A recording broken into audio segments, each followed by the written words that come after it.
17 கோடியே 87,82,000 ரூபா 2 வருஷத்தில் loss because of Kamakoti take over பண்ணதுக்கப்புறம் he started considering all this. ஒரு இந்த அளவுக்கு கூட குருவலாக ஒருத்தர் இருப்பாங்களா அப்படின்னு.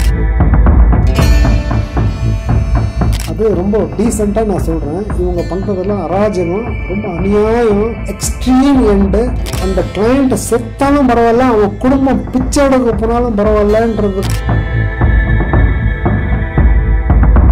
இவங்க 5 பைசா கூட நஷ்டப்படுறதுக்கு ரெடி கிடையாதுங்க. ஒரு கிளைண்ட்டுக்கு உதவி பண்ணணுன்ற மனப்பான்மை. இஷ்டத்துக்கு இவங்க வட்டி தான் சார், இவங்களோட குறிக்கோளை வட்டி தான். பர்டிகுலராக இந்த பேங்கை பொறுத்த வரைக்கும்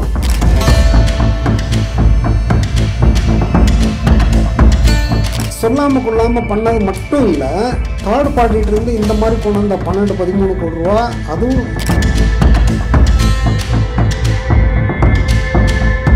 ரொம்ப கஷ்டம்தான். கஷ்டமான சூழ்நிலையை ஸ்கூலும் படிக்க முடியாமல், கவர்மெண்ட் ஸ்கூலில் 10th வரைக்கும் கூட முடிக்க முடியாமல் they started a branch in Koramangala. எனக்காக ஓப்பன் பண்ணாங்க. இன்ஃபேக்ட் அந்த ப்ராப்பர்ட்டியை நான் வாங்கி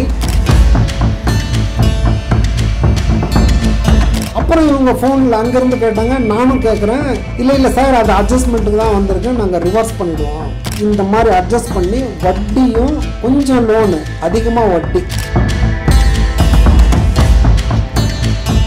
என் ஒய்ஃபோட தாலி கொடியை விற்றுட்டு என்ன மாதிரி கேனத்தனமாக யாராவது இருக்க முடியுமான்னா, அந்த டைமில் என் ஜோப்பில் ஒரு 1000-2000 கூட இல்லைங்க. என் ஃப்ரெண்டு ஒருத்தர்கிட்ட கடன் வாங்கிட்டு,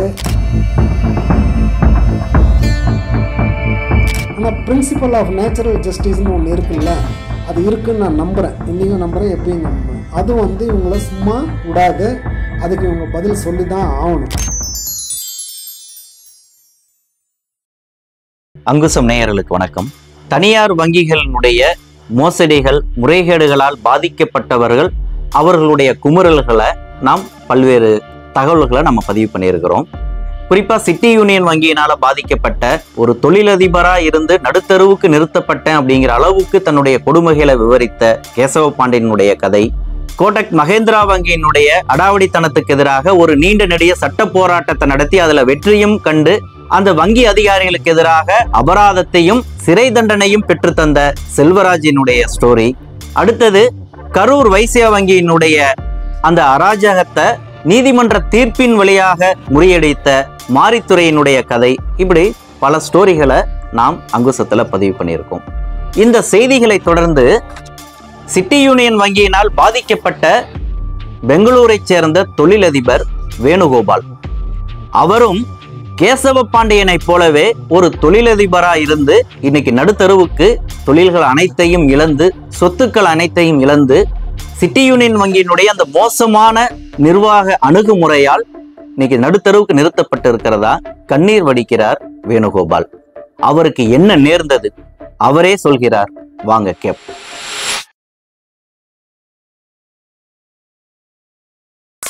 ஸோ பேசிக்கலி என்னை பற்றி சொல்லணுன்னா, நான் பிறந்து வளர்ந்ததெல்லாம் சேலங்க. நாங்கள் அண்ணன் தம்பிங்க 3 பேர், அப்பா அம்மா இருந்தாங்க, அக்கா ஒருத்தர். ஸோ எங்கள் குடும்பமும் ஏழ்மையான குடும்பம் தான். நான் 65 பிறந்தேன் சார். ரொம்ப கஷ்டம்தான், கஷ்டமான சூழ்நிலையில ஸ்கூலும் படிக்க முடியாமல், கவர்மெண்ட் ஸ்கூலில் 10th வரைக்கும் கூட முடிக்க முடியாமல் டிஸ்கண்டினியூ பண்ணிட்டாங்க. அதுக்கப்புறம் வேலை செய்கிறது ஆஃபீஸ் பாயாக ஸ்டார்ட் பண்ணி ரொம்ப கஷ்டப்பட்டு கொஞ்சம் கொஞ்சமாக ஒரு வெல்விஷர்ஸோட உதவியோட ஓரளவு நாங்கள் எல்லாம் அண்ணன் தம்பிங்க, எங்கள் father included, we were working for some companies அங்கே சேலத்தில். யாரோ ஒரு நல்ல மனிதர்கள் உதவினால் சின்ன அளவுக்கு ஒரு ஃபேப்ரிக் மேனுஃபேக்சரிங் சேலத்தில் ஆரம்பித்தோம்.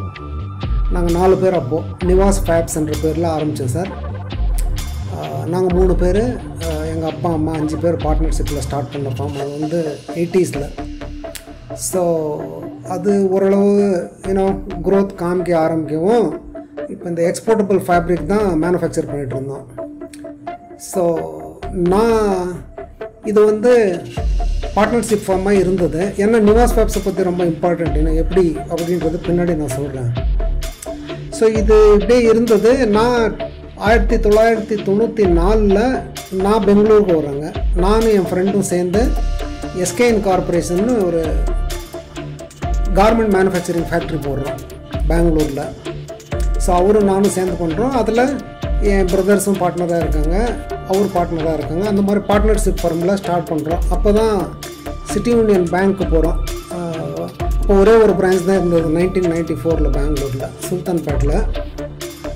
ஸோ நாங்கள் ஃபேப்ரிக் மேனுஃபேக்சரிங் பண்ணி இது இங்கே கார்மெண்ட்டாக கன்வெர்ட் பண்ணி யூஎஸ் கனடாவுக்கு பண்ணிகிட்டு இருந்தோம். அப்புறம் தென் கிராஜுவலாக we spread to European countries also. Raw materials எல்லாம் டொமஸ்டிக்கில் வாங்குறது இல்லாமல் சைனா அண்ட் அதர் கண்ட்ரீஸ்லேருந்து நிறைய இம்போர்ட் பண்ணிகிட்ருக்கோம். இம்போர்ட் பண்ணியும் கார்மெண்ட் வச்சு எக்ஸ்போர்ட் பண்ணிகிட்ருக்கோம். ஸோ இது 2001-2 காலத்தில் எஸ்கேஎன் கார்பரேஷன்ன்றது அதை பார்ட்னர்ஷிப் இதாகிட்டாங்க, விலகிட்டாங்க. ஸோ நான் அதை நிறுத்திட்டு நிவாஸ் எக்ஸ்போர்ட்ஸ்னு ஃபஸ்ட்டு என் ஒய்ஃப் ப்ரொப்ரைட்டரிக்ஸாக ஆரம்பித்தேன். Then I became the partner. அப்போது நிவாஸ் இது எஸ்கேஎன் கார்பரேஷனை நிறுத்திட்டோம். So the business was continuing in the name of Nivas எக்ஸ்போர்ட்ஸுங்க. ஸோ இது 1994 40 லட்சம் டர்ன் ஓவர் இருந்தது. இப்போ நான் கீழே சொல்கிறேன்னே, இவங்க தொந்தரவுன்னு வந்த அந்த 10-11வது வருஷம் 40-45 கோடி ரூபா இன் டோட்டல் டர்ன் ஓவர் இருந்தது.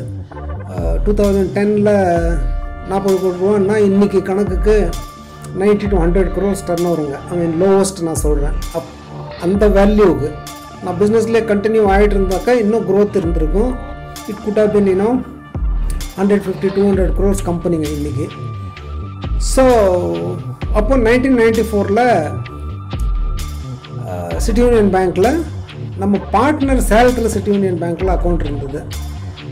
நிவாஸ் ஃபேப்ஸ் சேலத்தில் சிட்டி யூனியன் பேங்க்கும் அதுக்கும் சம்மந்தம் இல்லை. அவங்க விஜயா பேங்க்கில் தான் பிஸ்னஸ் பண்ணிகிட்டு இருந்தாங்க. ஸோ நம்ம பார்ட்னருக்கு அக்கௌண்ட் இருந்ததுனால இங்கே சிட்டி யூனியன் பேங்க்கில் அக்கௌண்ட் ஓப்பன் பண்ணோம். அப்போ எதுவும் லிமிட்லாம் இல்லை, ஜஸ்ட் அக்கௌண்ட் ஓப்பன் பண்ணோம், வியாபாரம் பண்ண ஆரம்பித்தோம். அது 94 ஆகஸ்ட்டில் ஸ்டார்ட் பண்ணோம். அந்த ஃபைனான்சியல் இயரில் 40 லட்ச ரூபா டர்ன் ஓவருங்க. தென் கிராஜுவலாக அது இன்க்ரீஸ் ஆகவும் ஒரு 40 lakhsல ஒர்க்கிங் கேபிட்டலில் ஸ்டார்ட் பண்ணோம். We borrowed 40 lakhs from City Union banks first. So அப்படியே ரிலேஷன்ஷிப்பும் நல்லா இருந்தது, நம்ம க்ரோத்தும் நல்லா இருந்தது. அப்போ நாராயணன் தான் சேர்மனாக இருந்தாருங்க. ஹூ பாஸ்ட் அவே இன் 2004 ஆக்சிடெண்ட்டில் செத்துட்டார். அதுக்கு கீழே சிஜிஎம் வெங்கட்ராமன் இருந்தார், அப்புறம் மோகன் இருந்தார், அப்புறம் இங்கே பிரான்ச் லெவலில் காளியப்பன் இருந்தாங்க. அவங்கெல்லாம் ரொம்ப நல்லா ஹெல்ப் பண்ணாங்க. ஸோ இது இப்படி போயிட்டு இருந்தப்போ நல்லா போயிட்டு இருந்ததுங்க. Year on year we are growing. In fact இவங்களுக்கு அப்போ வந்து ஃபாரின் எக்ஸ்சேஞ்ச் ட்ரான்சாக்ஷன் இங்கே பெங்களூரில் கிடையாது, டொமஸ்டிக் மட்டும் தான் பண்ணாங்க.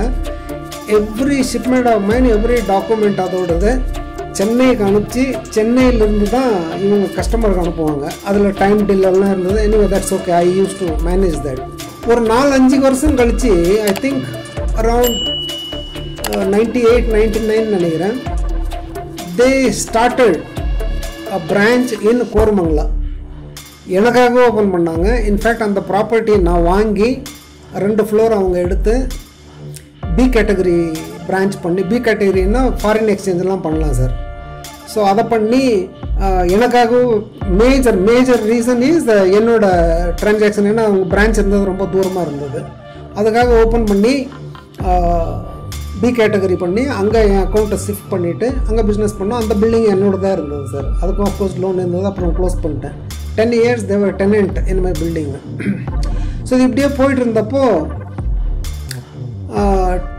2009, 10, 10, 11 இப்போ இந்த ஹோல் இஷ்யூவே 2009, 10, 11 வந்த ப்ராப்ளம் தாங்க. அந்த 2 வருஷத்தில் every once in 4 years 5 years global recession இருக்கும் சார். அந்த குளோபல் ரிசெஷனில் use to have financial crime, business சரியாக வராது, பேமெண்ட் சரியாக வராது. அது எவ்ரி 4-5 இயர்ஸ் எல்லாத்துக்கும் தெரியும். இது global recession is a common phenomena internationally. So அந்த மாதிரி வரப்பெல்லாம் அவங்க பழைய ஆளுங்க, அந்த நாராயணன் இருந்ததும் சரி, அவர் வெங்கட்ரமணி சிஜிஎம் இருந்தப்பையும் சரி, மோகன் இருந்தப்பையும் சரி, I use to go tell them the situation. அவங்க டெம்பரரியாக ஒரு 3 மந்த்ஸுக்கு 6 மந்த்ஸுக்கு தேவைக்கு ஏற்ப ஒரு டிஓடி மாதிரியோ இல்லை ஒரு டெம்பரரி சொல்யூஷனுக்கு 50 லட்சம், 1 கோடி, 2 கோடி எவ்வளோ வேணுமோ அவ்வளோ கொடுப்பாங்க. நானும் ஒரு 3 மந்த்ஸ்லேருந்து 6 மந்த்ஸ்க்குள்ளே ரிவைவ் ஆகிட்டு then will become normal, then the growth will continue. அப்படி தான் பண்ணிகிட்டு இருந்தேன் சார். ஸோ இந்த 2009-10 இவர் நாராயணன் 2004 காலம் ஆகிறாரு. அப்புறம் பாலசுப்ரமணியம் சேர்மன் ஆகிறாரு. அவர் 2016 வரைக்கும் இருக்கார். ஸோ அப்போது இவரும் வெங்கட்ரமணியும் ரிட்டையர் ஆகிடுறாரு இந்த மீன் வாயில். ஸோ எல்லாம் புது ஆளுங்க. அப்போது இப்போ இருக்கிற காமக்கோட்டியும் உள்ளே வராரு. அவங்க ஃபாதர் எக்ஸ்பயர்டுக்கு அப்புறம் ஏஜிஎம்மாக வராருங்க. ஏஜிஎம்மாக வந்துட்டு கிராஜுவல்னா ரேப்பிட் ப்ராக்ரஸ் அவருக்கு 17,88,82,000 ரூபா 2 வருஷத்தில் loss because of global recession only. அந்த டைமில் இது ஏதாவது ஷிப்மெண்ட்டு ஆர்டர் கேன்சல் ஆகிடுச்சின்னோ, இல்லை சரக்கு எனக்கு அனுப்ப முடியாமையோ, இல்லை சரியில்லாதையோ, அனுப்பிச்ச சரக்கு வாபஸ் வந்தோ, அந்த மாதிரிலாம் எதுவும் இல்லைங்க. வேலை இல்லை. டொமஸ்டிக்கில் சப்கான்ட்ராக்டிங் பண்ணுற மாதிரி இருந்தது. அது நமக்கு கட்டுப்படி ஆகாது. ஸோ எனக்கு அந்த காலகட்டத்திலேயே 1 கோடி ரூபா வரைக்கும் மாதம் செலவு இருந்ததுங்க, சம்பளம் இதர செலவுகள்லாம். ஸோ 12 கோடி ரூபா ஒரு வருஷத்துக்கு செலவு மட்டும் ஆகும். ஸோ அந்த சூழ்நிலையில் நானும் பம்பின் பண்ணேன். ஸோ இந்த 18 கோடி ரூபான்றது இட்ஸ் அ ஹியூஜ் திங். நானும் நார்மலி பிஸ்னஸ் பீப்புள் சரி இது சரியாக போய்டும்னு பார்த்தோம். அந்த டைமில் ஒரு 2 கோடி ரூபா கேட்டு ஒரு லெட்டர் அனுப்புகிறேன் பேங்க்குக்கு. இது மாதிரி சுச்சுவேஷன் இருக்குங்க, எனக்கு லாஸ் ஆகிடுச்சு, ஒரு 2 crores டெம்பரரி கொடுங்கன்னு. எனிவே இவர் காமக்கோடி டேக் ஓவர் பண்ணதுக்கப்புறம் he started considering all this, அந்த பர்சனல் ரிலேஷன்ஷிப்பு, அந்த பர்சனல் ரிக்வஸ்ட்டு, அந்த கன்சிடரேஷன்லாம் பண்ணாமே விட்டார் இவர். ஸோ அவங்க ஃபாதர் பண்ண மாதிரியும் வேறு சீனியர் பீப்புள் பண்ண மாதிரியும் இவர் பண்ணல. So my request were turn down. So அதுக்கப்புறம் என்னாச்சு, இது லெட்டர் அனுப்பிச்சேன், அவங்க வரல. 31/3/2011 அன்றைக்கி அவுட்ஸ்டாண்டிங் இருந்தது வந்து பிஸ்னஸ் லோனில் 13,68,00,000 ரூபா. டிஸ்பைட் இந்த 18 கோடி லாஸ் போக பேங்க் இது வந்து 13,68,00,000 ரூபா. அப்புறம் பர்சனல் லோன் ஒரு 8,91,00,000 ரூபா இருந்தது. இந்த ரெண்டும் சேர்த்தா 22,60,00,000. அப்போ எனக்கு பாருங்கள் ஃபைனான்சியல் பர்டன் என்னன்னு. 22 கோடி ரூபா பேங்க்குக்கு, 18 கோடி ரூபா லாஸ். ஸோ 40 கோடி ரூபா அன்றைக்கி ஸ்டேஜுக்கு என்னது வந்து ப்ராப்ளம்னா ஃபைனான்சியல் இது ப்ராப்ளம். ஸோ இந்த 22 கோடி ரூபா 31/3/2011 இருந்த அவுட்ஸ்டாண்டிங்க்கு என்னோடய கொலாட்ரல் வேல்யூ மட்டும் அன்னைக்கு தேதிக்கு 45 கோடி ரூபாங்க. 22 கோடி ரூபாய்க்கு 45 கோடி ரூபா ப்ராப்பர்ட்டிஸ் பேங்க்குக்கிட்ட இருக்குது. ஸோ ஆல்வேஸ் அவங்க சொன்ன மாதிரி 300-400% இல்லாமல் அவங்க கொடுக்கறது கிடையாது. ஸோ இந்த மாதிரி இருக்குது. உங்களுக்கு சொல்லணுன்னா அந்த 9-10-11 வருஷம் வரைக்கும் 5 வருஷத்தில் 114 கோடி ரூபா டர்ன் ஓவர் பண்ணியிருக்காங்க. அந்த டீட்டெயிலாம் அமைச்சிருக்கேன் இயர் வைஸ்.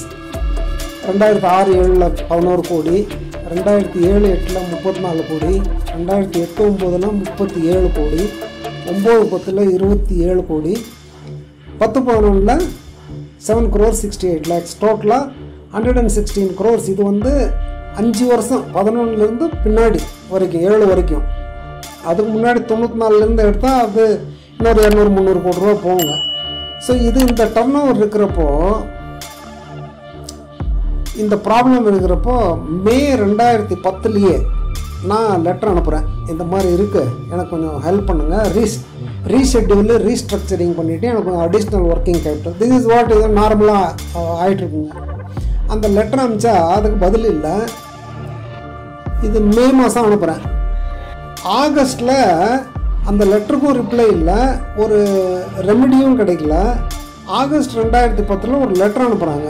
அதாவது என்னோடய அவுட்ஸ்டாண்டிங் இருக்கிறது எல்லாத்துக்கும் பிசிஎல் அண்ட் அதர் எக்ஸ்போர்ட் கிரெடிட்டுக்கு இன்ட்ரெஸ்ட் 8%லேருந்து 11% பண்ணுறாங்க. அதே மாதிரி term loan and other domestic லோனுக்கு 11%லேருந்து 15.5% பண்ணுறாங்க. அந்த அப்படின்னா இவங்க பர்டன் இன்னும் இன்க்ரீஸ் பண்ணுறாங்க. அது ஒரு இது கொடுக்காம, ரிலீஃப் கொடுக்காம இன்க்ரீஸ் பண்ணுறாங்க. ஸோ இதெல்லாம் பாருங்கள், அந்த 1 இயரில் இது என்னென்ன கன்ஃபியூஷனு, என்னென்ன ரெமெடி கிடைக்காம போனதுனால என் ஃபேக்ட்ரிலாம் நான் அந்த 2011-12 க்ளோஸ் பண்ணேங்க. அப்போது கிட்டத்தட்ட 1500 டைரக்ட் எம்ப்ளாயீஸ், ஒரு கப்பல் ஆஃப் தௌசண்ட், ஒரு 2-3000 இன்டைரக்ட் எம்ப்ளாயீஸ் என்கிட்ட வேலை செஞ்சுட்டு இருந்தாங்க என் கம்பெனியில். ஸோ அந்த ஸ்டேஜில் இவங்க எதுவும் பண்ணாமல் விட்டது மூல காரணமே அந்த பர்சனல் டச் அண்ட் கன்சிடரேஷன் இல்லாமல் போனதுனால. ஸோ இப்போது நெருக்கம் அதிகம் ஆகிடுச்சு, ஃபைனான்சியல் க்ரன்ச்சு, லிக்விடிட்டி இல்லை.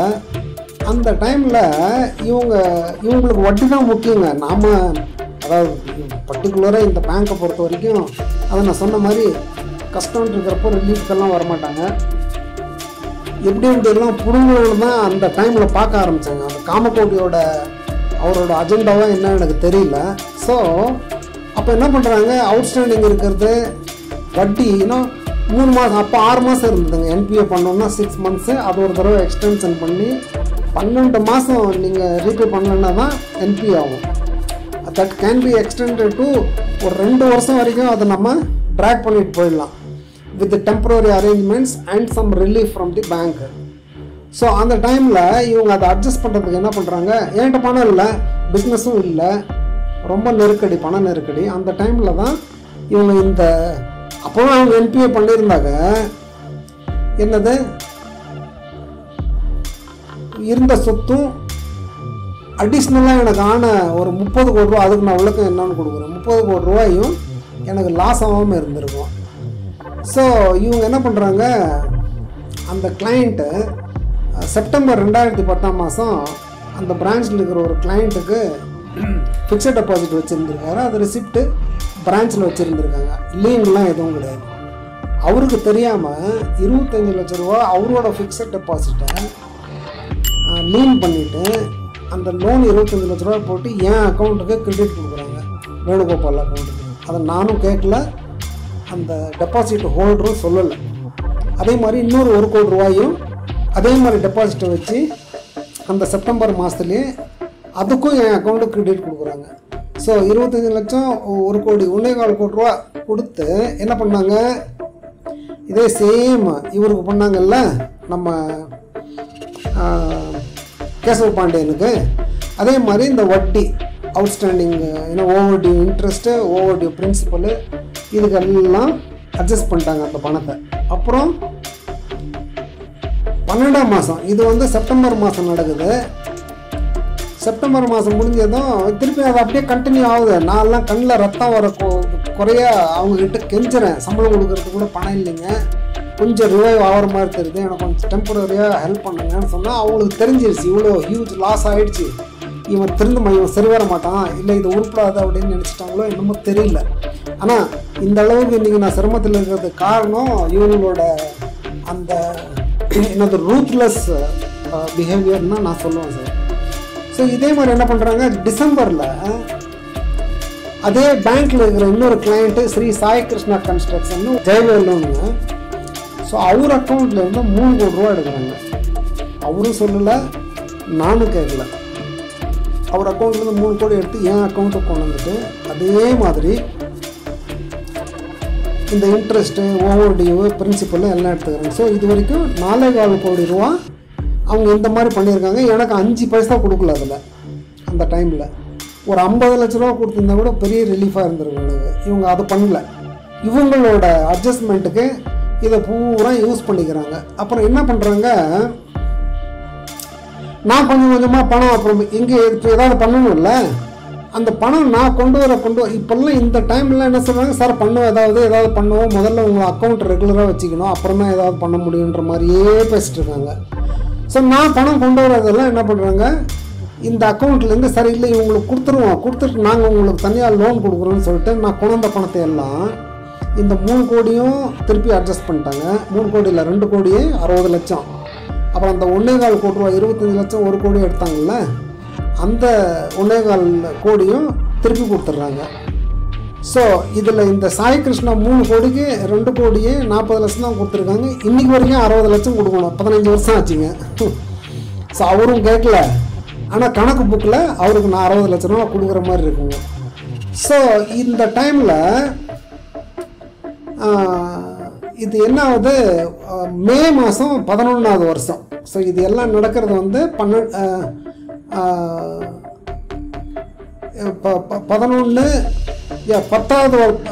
செப்டம்பர் டிசம்பர் 2010, அப்புறம் மே மாதம் 2011. நான் அப்புறம் எப்படியோ ஒன்று பல்ல கடிச்சிட்டு சார் செப்டம்பரில் பாருங்கள் ஆரம்பிக்கிறாங்க. செப்டம்பர், அக்டோபர், நவம்பர், டிசம்பர், அப்புறம் மே மாதம் 2011 என்ன பண்ணுறாங்க, இன்னொரு கிளைண்ட்டு கோயம்புத்தூரில் ஒருத்தர் இருக்கார். அவர் பேர் மூர்த்தின்னு சொல்லிட்டு சார். அவர் கோயம்புத்தூர் சிட்டி யூனியன் பேங்க்கில் கிளைண்ட்டுங்க. அவருக்கு 4-5 கம்பெனி இருக்குது. அவருக்கு ஒரு பெரிய பார்ட்டி போல் இருக்குது. Tiruttanigai spinning mills, Tanigai Kumaran roto spin, Ammaiyappar cotton mills, Keerthi roto ஸ்பின்னு, சீனோ அம்மா அல்லாயின்னு சொல்லிட்டு இந்த 5 கம்பெனியிலிருந்து 8 கோடி ரூபா அண்ணாத்திர இதாக அவங்க இப்போ லோன் அவங்களுக்கு இருக்கும்ல ஃபெசிலிட்டி, அதை யூட்டிலைஸ் பண்ணாததை 8 கோடி ரூபாயை இங்கே என் அக்கௌண்ட்டுக்கு இங்கே சிட்டி யூனியன் பேங்க் கொண்டு வரல. பாருங்கள் எவ்வளோ ஒரு கான்ஸ்பிரசியாக பண்ணுறாங்கன்றது சொல்ல வரேன். அரசியல், புலனாய்வு, சினிமா, ஆன்மீகம், இலக்கியம், மருத்துவம், வணிகம், மோசடி என எல்லா தகவல்களுடன் தமிழகத்தின் மையப்பகுதியில் இருந்த மாத ஒருமுறை வெளியாகும் நம் அங்குசம் இதழ் உங்கள் இல்லம் தேடி வர ஆண்டு சந்தா ரூபாய் 500 மட்டுமே.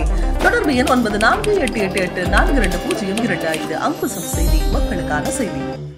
எனக்கு நான் குடியிருந்தது பிடிஎம் லேஅவுட்டில், வீட்டுக்கு பக்கத்தில் பேங்க் ஆஃப் பரோடா இருந்தது. பர்சனல் யூஸுக்காக நான் அங்கே ஒரு அக்கௌண்ட் வச்சுருந்துட்டு யூஸ் பண்ணிட்டு இருந்தேன், எஸ்பிஐ அக்கௌண்ட்டு. இவங்க அங்கேருந்து பேங்க் ஆஃப் பரோடாவுக்கு ட்ரான்ஸ்ஃபர் பண்ணுறாங்க. ஏன்னா அங்கேருந்து சிட்டி யூனியன் பேங்க் வந்ததுன்னா எல்லாத்துக்கும் தெரிஞ்சிடும் இதுக்காகவே பண்ணுறாங்கன்னு. So Coimbatore city union bank அவர் மூர்த்தியோட கம்பெனியிலேருந்து என்னோடய எஸ்பிஐ அக்கௌண்ட் பிடிஎம்மில் இருக்கிற பேங்க் ஆஃப் பரோடா அக்கௌண்ட் கொண்டு வந்து அங்கேருந்து என்னை இங்கே ட்ரான்ஸ்ஃபர் பண்ண சொல்லி அந்த 8 கோடி ரூபாயை அட்ஜஸ்ட் பண்ணுறாங்க. எதுக்கு அட்ஜஸ்ட் பண்ணுறாங்க, அதுலேருந்து என்ன யூஸ் பண்ண விடல. அந்த 8 கோடி ரூபா எதுக்கு அட்ஜஸ்ட் பண்ணுறாங்க, எகெயின் வட்டி பிரின்சிபல் இருந்தது, எல்லாம் லோன்லாம் க்ளோஸ் பண்ணிகிட்டே வராங்க ஒவ்வொன்றா. இந்த மாதிரி அந்த பழைய லோன் நான் மேலே சொன்னல, அந்த பிஸ்னஸ் லோன் 13 கோடி ரூபா இருந்ததை அதுக்கு இதெல்லாம் யூஸ் பண்ணி இந்த லோனையும் குறைச்சிட்டு வர்றாங்க. ஸோ இது வந்ததும் அந்த டைமில் என்ன ஆகுது சார், இந்த 8 கோடி 3 கோடி 11 கோடி அப்புறம் 1.25 கோடி 12.25 கோடி ரூபா இந்த மாதிரி அட்ஜஸ்ட் பண்ணி வட்டியும் கொஞ்சம் லோனு அதிகமாக வட்டி எடுத்திருக்காங்க. அது என்கிட்ட எல்லாமே ரெக்கார்டில் இருக்குது. ஸோ இது எல்லாமே பேங்கிங் நார்ம்ஸ்லேயே கிடையாது, செய்யவே கூடாது இவங்க. இதுக்கு மத்தியில் அந்த பீரியடில் எனக்கு தெரியாமல் என்னோட கம்பெனி இன்ட்ரா கம்பெனியில் மிஸ்அப்ரோப்ரியேஷன். ஸோ மிஸ்அப்ரோப்ரியேஷன்னா ஒரு அக்கௌண்ட்டில் பணம் இருந்தால் நம்ம எங்ககிட்ட கேட்காமே இன்னொரு அக்கௌண்ட்டுக்கு மாற்றி போட்டுக்குவாங்க, அவங்களே போட்டுக்குவாங்க. நான் எதுவும் செக்கு கொடுக்க வேண்டியதில்லை, எதுவுமே கிடையாது. அது வந்து ஆர்பிஐயில் அலோனா. ஸோ டியூ இருந்ததுன்னா அவங்க பண்ணிக்கலாம், நான் ஒத்துக்கிறேன்.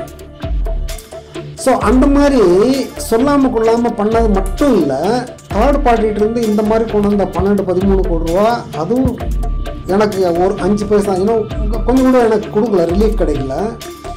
ப்ளஸ் கேஷ்ங்க, கேஷ்லாம் வித்ட்ரா பண்ணியிருக்காங்க, அதுவும் என்கிட்ட இருக்குது வித்தவுட் எனி திங். இப்போ என் பிரான்ச்லேருந்து 2 லட்ச ரூபா, 5000 ரூபா, 10,000 ரூபா, 3000 ரூபான்னு சொல்லிட்டு அது நிறையா இருக்குது. அப்புறம் எனக்கு தெரியாமல் இந்திரா நகர் இவங்க பிரான்ச்சில் 25 லட்ச ரூபா ஒன்றும் 15 லட்ச ரூபா ஒன்றும் டெபாசிட் பண்ணியிருக்காங்க கேஷ். நான் போய் கட்டலாங்க, என்னது அக்கௌண்ட் இருந்தது கோரமங்கலம் பிரான்ச்சில். ஸோ இவங்க என்ன பண்ணுறாங்க, இந்திரா நகர் பிரான்ச்சில் அது ஒரு கதை இருக்குது, யார்கிட்டையோ பணத்தை வாங்கி கேஷ் அவங்க கட்டுறாங்க என் அக்கௌண்ட்டில். அந்த பணத்தையும் இவங்க கொண்டாந்து வட்டிக்கு பிரின்சிபலுக்குன்னு எடுத்துக்கிறாங்க. ஸோ இதெல்லாம் நடக்கிறப்ப என்ன ஆகுது, ஆர்பிஐ ஆடிட் வருதுங்க. எப்போது 2011 அரௌண்ட் அந்த மார்ச் டைமுன்னு நினைக்கிறேன், மார்ச் ஏப்ரல் என்கிட்ட இல்லை. பட் அது அவங்களோட ரிப்போர்ட்டு, ஆடிட் ரிப்போர்ட்டோட பேஜ் என்கிட்ட இருக்குது. அதில் ஆடிட்டில் ஆர்பிஐ ஆடிட்டில் அவங்க அப்சர்வேஷன் சொல்கிறாங்க, இந்த மாதிரி இவங்க வந்து இந்த அக்கௌண்ட்லாம் இவங்களும் ரீஸ்ட்ரக்சரும் பண்ணல, ரெமெடியும் கொடுக்கல, இந்த மாதிரி அன்எத்திக்கலாக இந்த கோயம்புத்தூர் பார்ட்டிகிட்டு இருந்தால் அவங்க யூஸ் பண்ணாத லிமிட் இது பணம் கொடுத்து அந்த பணத்தை இங்கே பெங்களூருக்கு அதுவும் சொல்லியிருக்காங்க. இது பிடிஎம், இது நம்ம இதில் இது பேங்க் ஆஃப் பரோடா கொண்டாந்து அங்கேருந்து இங்கே கொண்டாந்து இதை அட்ஜஸ்ட் பண்ணியிருக்காங்க. ஸோ என் அக்கௌண்ட் இல்லாமல் என்ன சொல்கிறாங்கன்னா அவங்க 1/3/2011 என்பிஏ அப்படின்ற மாதிரி ரிப்போர்ட் கொடுத்துருக்காங்க. சரியா, இது ரொம்ப இம்பார்ட்டன்ட் சார். 1/3/2011. ஸோ இவங்க இதுக்கு முன்னாடி பண்ணது எல்லாமே 9/5 மே மாதம் வரைக்கும் பண்ணியிருக்காங்க. மே மாதம் 11, அப்புறம் 10வது வருஷத்தில் 9ஆம் மாதமும் 12ஆம் மாதமும் பண்ணியிருக்காங்க. ஸோ 9/12/2010, மே மாதம் 2011. இவங்க ஆடிட் ஆர்பிஐ ஆடிட் என்ன சொல்கிறாங்க, 1 மார்ச்லேயே இந்த அக்கௌண்ட்லாம் என்பிஏன்ட்டாங்க. ஏன்னா இவங்க எதுவுமே கொடுக்கல, இஷ்டத்துக்கு இவங்க வட்டி தான் சார், இவங்களோட குறிக்கோளே வட்டி தான்.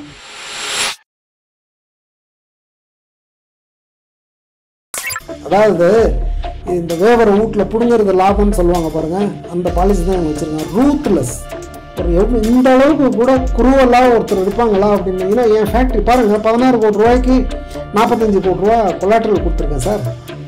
ஏன்னா ஸோ அவங்க எகைன் அந்த வேல்யூலாம் அவங்க வேல்யூவர் போட்டது, ஏன்னா ப்ராப்பர்ட்டிலாம் உங்களுக்கு தெரியும். நான் குடியிருந்த வீடு கூட இவங்ககிட்ட தான் அடமான்ட்டு மார்ட்கேஜில் தான் இருந்ததுங்க. அது one of the properties. So இவங்க ஆர்பிஐ சொல்லிட்டு போனதுக்கப்புறம் இவங்க என்ன பண்ணுறாங்க, 2011 மே மாதம் 14/5/2011 31/5/2011 15 நாளில் புதுசாக லோன் சேங்ஷன் பண்ணுங்க. இதெல்லாம் ஸ்வீட் டாக்ஸ். அதாவது இவங்களோட கான்ஸ்பிரசி சதி திட்டம் என்னன்றதுக்கு நான் இதை விளக்கம் சொல்கிறேன். 15 நாளில், அதாவது 14/5/2011 31/5/2011, அதாவது ஆர்பிஐ சொன்னதுக்கப்புறம் ஆடிட் ரிப்போர்ட்டுக்கு அப்புறம், இது 1/3/2011 என் குரூப் ஆஃப் அக்கௌண்ட்லாம் என்பிஏன்னு சொன்னதுக்கப்புறம் 14/5/2011 31/5/2011 15 நாளில் 16 கோடி ரூபா லோன் கொடுக்குறாங்க. அப்போ என்ன சொன்னாங்க, சார் இல்லை இதெல்லாம் இருக்குது, இந்த மாதிரி அது எல்ஐடி இருக்குது 1.25 கோடி, சாய் கிருஷ்ணாவது இருக்குது, அப்புறம் கோயம்புத்தூர்லேருந்தெல்லாம் வந்ததெல்லாம் இருக்குது, அதெல்லாம் ரிவர்ஸ் பண்ணிவிட்டு உங்களுக்கும் நாங்கள் ஏதாவது பண்ணுறோன்னு சொல்லிவிட்டு ப்ராப்பர்லி ஆனால் இந்த மாதிரி கன்வின்ஸ் பண்ணாங்க. அதெல்லாம் வந்து வாய் வழியாக சொன்னது தான், அதுக்கு எதுவும் கிடையாது. நானும் நம்பிட்டு இந்த லோன்லாம் வாங்கினேன் சார். 16 கோடி ரூபா சார். 14/5/2011 அப்புறம் 31/5/2011 16 கோடி ரூபா கொடுக்குறாங்க.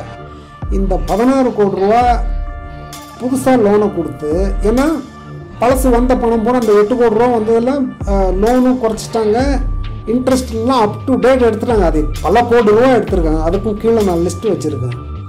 ஸோ இப்போது அந்த 2 லோனு கொடுத்து என்ன பண்ணுறாங்க, மூர்த்தி கோயம்புத்தூர்காருக்கு 8 கோடி ரூபா கொடுக்குறாங்க. Packing credit PCL working capital இருந்தது 7,37,00,000 ரூபா எடுத்துக்கிட்டாங்க. அப்புறம் இன்ட்ரெஸ்ட்டு அதர் சார்ஜஸ்ன்னு சொல்லி அது ஒரு 63 லட்சம் ரூபா எடுத்திருக்காங்க. ஸோ 16,89,171 ரூபா எடுத்துட்டாங்க. எதுக்கு 16 கோடி கொடுத்துட்டு 16 கோடி ரூபா எடுத்துட்டாங்க, எல்லாம் எடுத்து பிடிச்சிட்டாங்க. இப்பயும் எனக்கு ஒரு பைசாவும் வரல. இதில் இன்னொரு இது என்னன்னா, நீங்கள் ரொம்ப பார்க்க வேண்டியது, இந்த 16 கோடி ரூபா லோன் கொடுக்குறாங்கல்ல, இந்த லோன் வந்து சார் 4 லோனுங்க.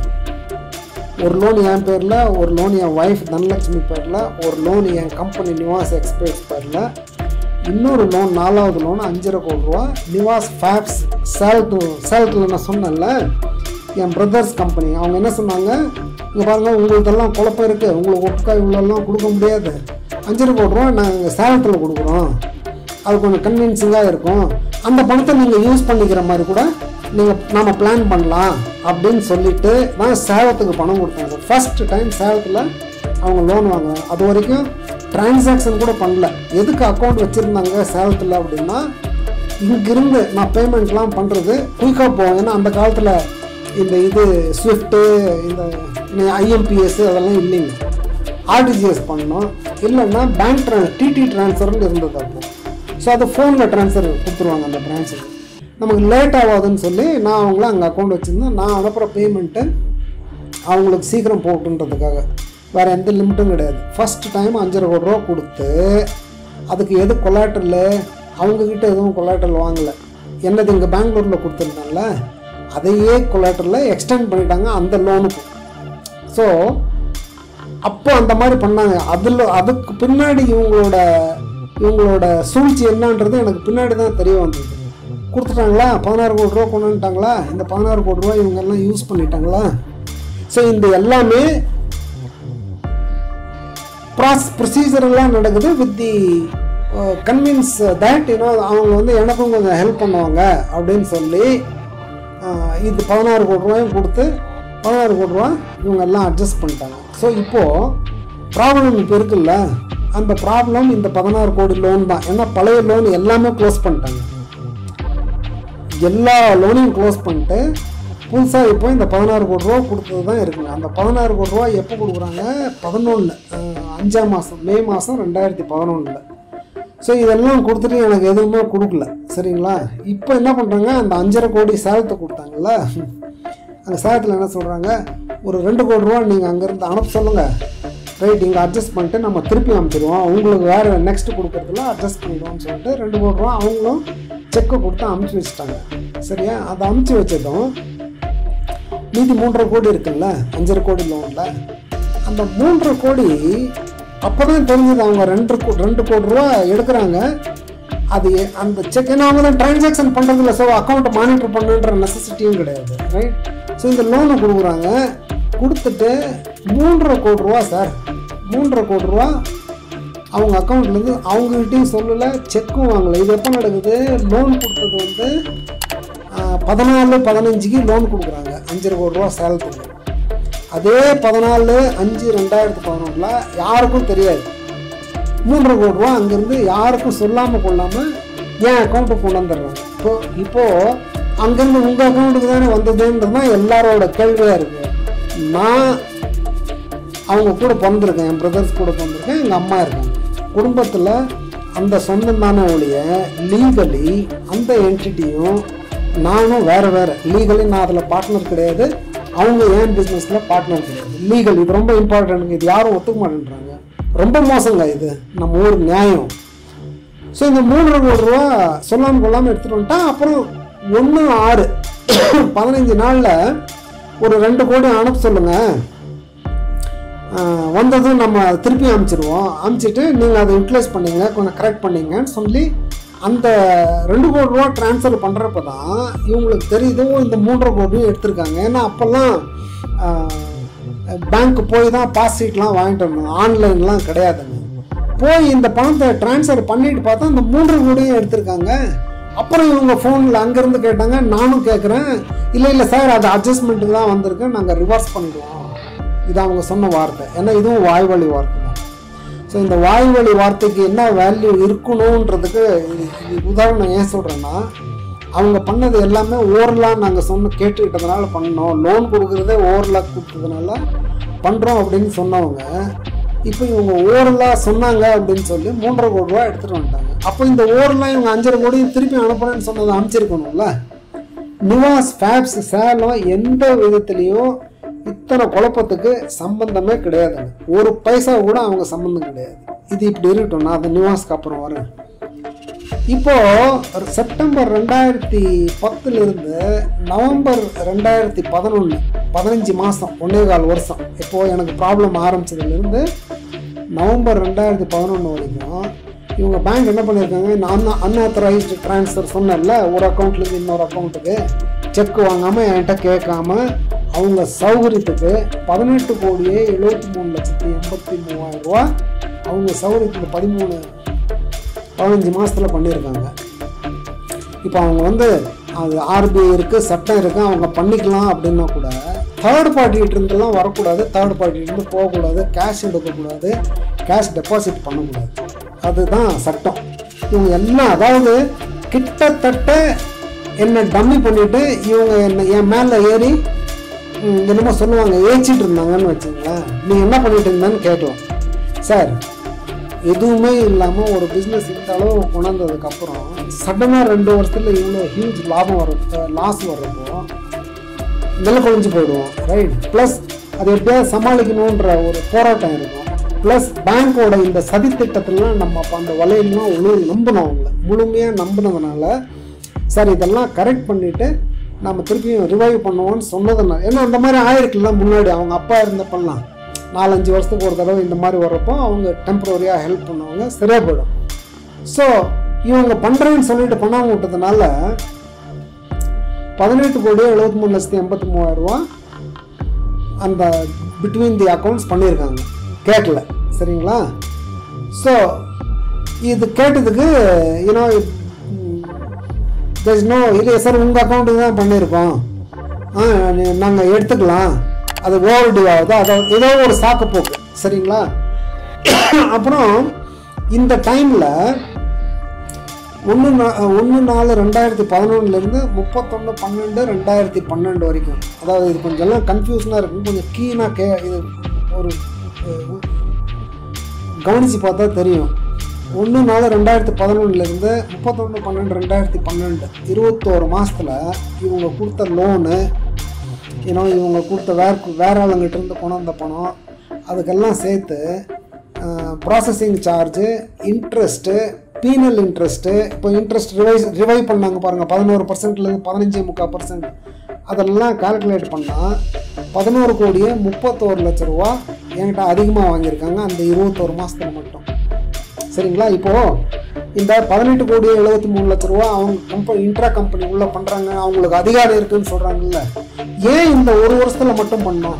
நான் 94 அவங்க அக்கௌண்ட்டில் இருக்கேன், 94 இருந்து 2011 வரைக்கும், 94 2004 17 வருஷம் சார், ஒரு தடவை கூட அவங்க இந்த மாதிரி பண்ணது கிடையாது. இந்த 15 மாதத்தில் ஏன் இவ்வளோ டீப்பாக ஏன் பண்ணணும்? அது ஒரு கேள்வி இருக்குது. இப்போது 17 வருஷமாக நல்லா வந்துட்டு இருந்த அக்கௌண்ட்டு ஒரு வருஷம் ப்ராப்ளமாக இருக்குது. ப்ராப்ளம்னா ஃபினான்ஷியல் டைட்னஸ், நீங்கள் சொந்த பில்டிங்கு 2000 பேர் வேலை செய்கிறான், ஸோ இந்த மாதிரிலாம் இருக்கிறப்போ சிம்பிள் தியரிங்க, ஒரு காமகோடி அப்புறம் அந்த மகாராஜன் ஒரு சீஃப் ஜெனரல் மேனேஜர் ரிகவரியில் இருக்கார், இவங்க 2 பேர் பண்ணுற சாரி டு சே தட் இவங்க 2 பேரும் கடினமாக நடந்துக்கிற முறை இருக்குல்ல, அது ஜனங்களெல்லாம் தாங்க முடியாது சார். அந்த அளவுக்கு ஒரு கொடூரமான மனப்பான்மை இருக்கிறவங்க தான் அந்த மாதிரிலாம் நடந்துக்குவாங்க. எனிவே இது இப்போது இந்த மாதிரி ஆச்சுங்களா? அப்போது 18,73,00,000 அன்ஆத்தரைஸ்டாக டிரான்சாக்ஷன் பண்ணியிருக்காங்க, 11,31,00,000 additional interest, extra interest, processing சார்ஜுன்ற வகையில் 11,31,00,000 30 கோடி ரூபா ஆச்சுங்க. இது 2 மட்டும் 30 கோடி ரூபா. ஒரு 30 கோடி ரூபா ஒரு 45 கோடி ரூபா டர்ன் ஓவர் பண்ணுற ஒரு கம்பெனிக்கு இவங்க இந்த மாதிரி பண்ணாங்க எப்படி உறுப்புன்னு சொல்லுங்கள். நீ என்ன பண்ணேன்னு இங்கேயும் கேட்கலாம் சார். அந்த ஸ்டேஜில் இவங்க பண்ண கூத்து குழப்பம் இருக்கு பாருங்க, தாங்கவே முடியாதுங்க. நீங்கள் அந்த ரெக்கார்ட்லாம் பார்த்தா தெரியும், சரிங்களா? இப்போ இதெல்லாம் முடிச்சிட்டாங்க சார். முடிச்சுட்டு இதுக்கு மத்தியில் என்ன ஆச்சு, ஒரு சொத்தை விற்க சொன்னாங்க, சரிங்களா? எஸ்கே சாஃப்ட்வேர்னு ஒரு 9-10 கோடி ரூபா வருங்க வேல்யூ. அந்த எஸ்கே சாஃப்ட்வேரில் 2.5 கோடி ரூபா லோன் இருந்தது. அதெல்லாம் கட்டினது போக 2,30,00,000 என்னமோ இருந்தது. அந்த சொத்தோட வேல்யூ 9-10 கோடி ரூபா வரும். இவங்க பேங்க்கில் இருக்கிற ஒரு கஸ்டமர், அவங்க டீட்டெயிலும் இருக்குது, சிவருத்ரையான்னு ஒருத்தர் இருக்கார். ஸோ அவரும் அவர் ஒய்ஃப் பேர்லேயும் வாங்க வச்சு 3,90,00,000 அதை வாங்க வச்சு அவர்கிட்ட பேமெண்ட் வாங்கி என் அக்கௌண்ட்டை கொண்டாந்து அந்த லோனை கூட க்ளோஸ் பண்ணல சார், ரைட்? 3,90,00,000 வாங்கிட்டு 9 கோடி ரூபா சொத்தை 3,90,00,000 விற்கிறாங்க. அவர் பணம் கொடுத்துருக்காரு எல்லாம். அந்த பணம் வந்ததும் எகெயின் பூரா இதே மாதிரி தான் பண்ணியிருக்காங்க. ஏன்னா இன்ட்ரெஸ்ட் கேட்டு சார் சம்பளத்துக்கு அந்த எனக்கு நல்லா நினப்பு இருக்குங்க. அந்த பர்டிகுலர் மாதம் கேட்குறேன் சார், ஒரு 25 லட்ச ரூபா வேணும் சம்பளத்துக்கு வேணும், லேட் ஆகிட்டுருக்கு, பாவம் அவங்க எம்ப்ளாயீஸ்லாம் ரொம்ப பாவம். ஏன்னா நம்ம மட்டும் இருக்கிற டைலர்ஸ் ஒர்க்கர்ஸ் எல்லாம் சார் அப்போல்லாம் வந்து 8,000 10,000 12,000 தான் சம்பளம் வாங்குவாங்க சார். அவங்க பாவம் இதை வாங்கிட்டு போய் தான் அவங்க குடும்பம் நடத்தணும். ஒரு 25 லட்ச ரூபா கொடுங்கன்னு பர்சனலாக ராஜசேகர்கிட்ட கேட்குறேன். ராஜசேகரன்றவர் தான் அப்போ மேனேஜராக இருந்தார். இல்லை சார் அதெல்லாம் எதுவும் கொடுக்க முடியாது, நீங்கள் சும்மா இருங்க, உங்களுக்கு இவ்வளோ ப்ராப்ளம் இருக்குன்றான். அப்போ கூட இவ்வளோ நடந்ததுக்கு அப்புறமும் ஒரு 25 லட்ச ரூபா கூட சம்பளத்துக்கு கேட்குறேன் சார், என் பர்சனல் செலவு கூட கேட்கல, கொடுக்கலான்ட்டாங்க. அப்போது அது என்ன பண்ணாங்க, 3,90,00,000 ரூபா வாங்கிட்டு கிரையை எவ்வளோ பண்ணுறாங்க, 1,75,00,000 ரூபாய் தான் பண்ணுறாங்க. அந்த பத்திரம் இருக்குது என்கிட்ட. இந்த பத்திரம் இதெல்லாம் விசாரிக்கணும் சார். யாராவது ரொம்ப ஒரு என்ன சொல்கிறது, என்ஃபோர்ஸ்மெண்ட் டைரக்டரேட்டு இல்லை என்ன, எனக்கு நான் எல்லாம் ஓப்பனாக சொல்கிறேன். ஏன்னா என்னை நடுத்தரவு கொண்டு சொல்லப்போனால் என்னை அம்மனாக்கிட்டாங்கன்னு சொல்லணும். சரிங்களா, அந்த அளவுக்கு பிரச்சனை எனக்கு பண்ணிட்டாங்க. இப்போது இதெல்லாம் ஆச்சா, 3,90,00,000 வாங்கின விற்ற சொத்தை 1,75,00,000 தான் விற்கிறாங்க பாருங்கள். இது சரியும் கிடையாது. இப்போ கேட்டால் எனக்குலாம் தெரியாத, அவங்க தான் விற்றாமாங்க, அவருக்கு லோன் கொடுத்துருக்காங்க. இதெல்லாம் இன்வெஸ்டிகேட் பண்ணணும். அந்த கேவி ருத்ரையா, சிவருத்ரையான்றவருக்கு லோனை கொடுத்து தான் இந்த சொத்தை வாங்க வச்சுருக்காங்க. லோனை கொடுத்து சொத்தை வாங்க வச்சு அப்புறம் அதை 1,75,00,000 ஏன் வைக்கணும், வாங்கினவர் ஏன் மீதி அந்த கணக்கு என்ன பண்ணியிருப்பார் மீதி பணத்தை, ரைட்? ஸ்டாம்ப் டியூட்டி நஷ்டம், புக் கீப்பிங். ஏன்னா அந்த வருஷத்துலேருந்து என்னால் ஃபைலே பண்ண முடியல இன்கம் டேக்ஸ். சரியா, ஏன்னா இவ்வளோ குழப்பத்தை வச்சுட்டு எப்படி இன்கம் டேக்ஸ் ஃபைல் பண்ணுறது? நான் அதுக்கு முன்னாடி வரைக்கும் ப்ராப்பராக இருந்தது. 9, 10, 11 லாஸ் காமிச்ச வரைக்கும் ப்ராப்பராக நான் ஃபைல் பண்ணியிருக்கேன். இவ்வளோ குழப்பத்தை வச்சுட்டு என்னால் ஃபைல் பண்ண முடியல, எப்படி ஜஸ்டிஃபை பண்ணுறது நான்? ஸோ இது ஒரு பிரச்சனை. இந்த மாதிரி இருக்கிறப்போ என்ன பண்ணுறாங்க,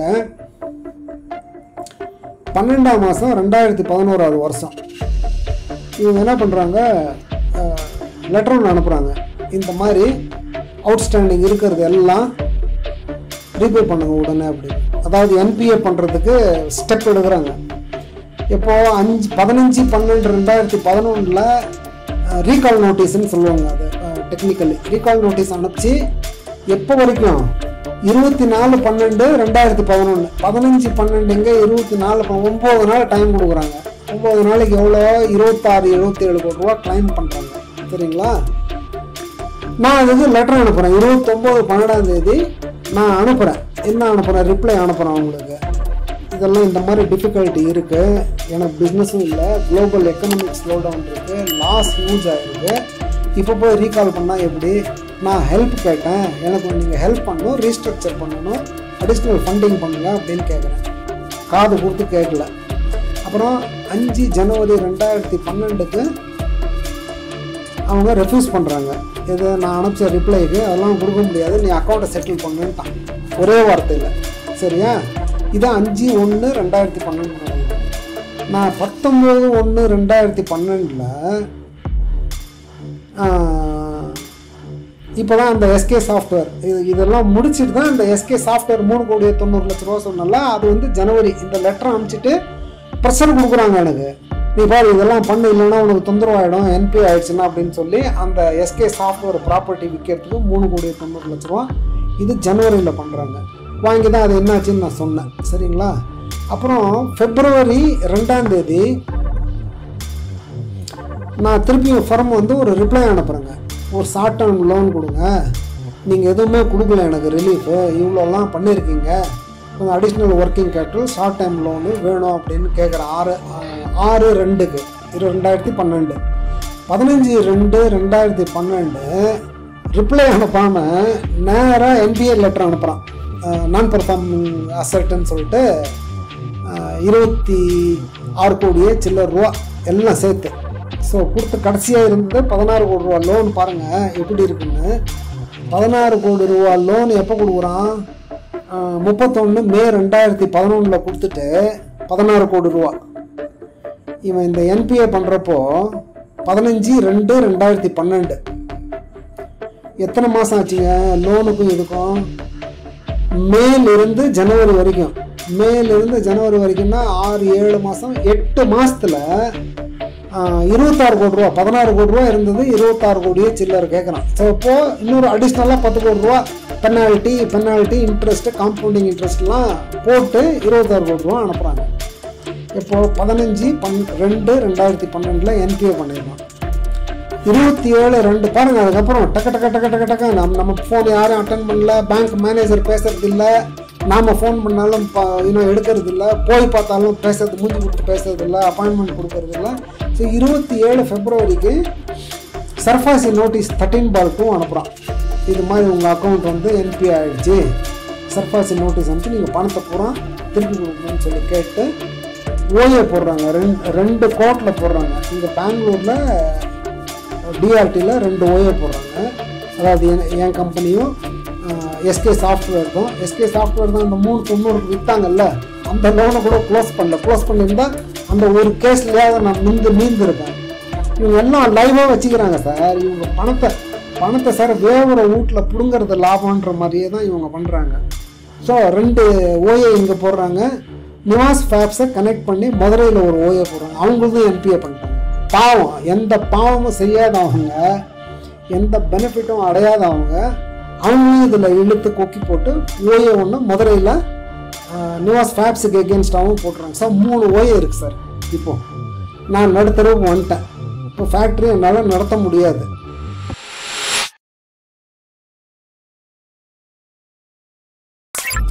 இது ஓஏ பண்ணதுக்கப்புறம் அது வரைக்கும் நான் நம்பிட்டு இருந்தேன் சார். என் சர்ஃபாசி நோட்டீஸ் வர வரைக்கும் இவங்க ஏதாவது பண்ணுவாங்க அப்படின்னு நம்பிக்கையில் இருந்தோன்னே ஓஏ கோர்ட் கேஸ் போட்டதுக்கப்புறம் நம்பிக்கை எல்லாமே போயிடுச்சு. ஸோ நான் என்ன பண்ணுறேன், ஓகே இது இனிமேட்டு நம்ம வந்து அது கொஞ்சம் சரி பண்ணுறதுக்கு வழி பார்க்கணும் அப்படின்னு சொல்லிட்டு நான் என்ன பண்ணுறேன், எஸ்ஏ ஒன்று ஃபைல் பண்ணுறேன் இங்கே பெங்களூரில்.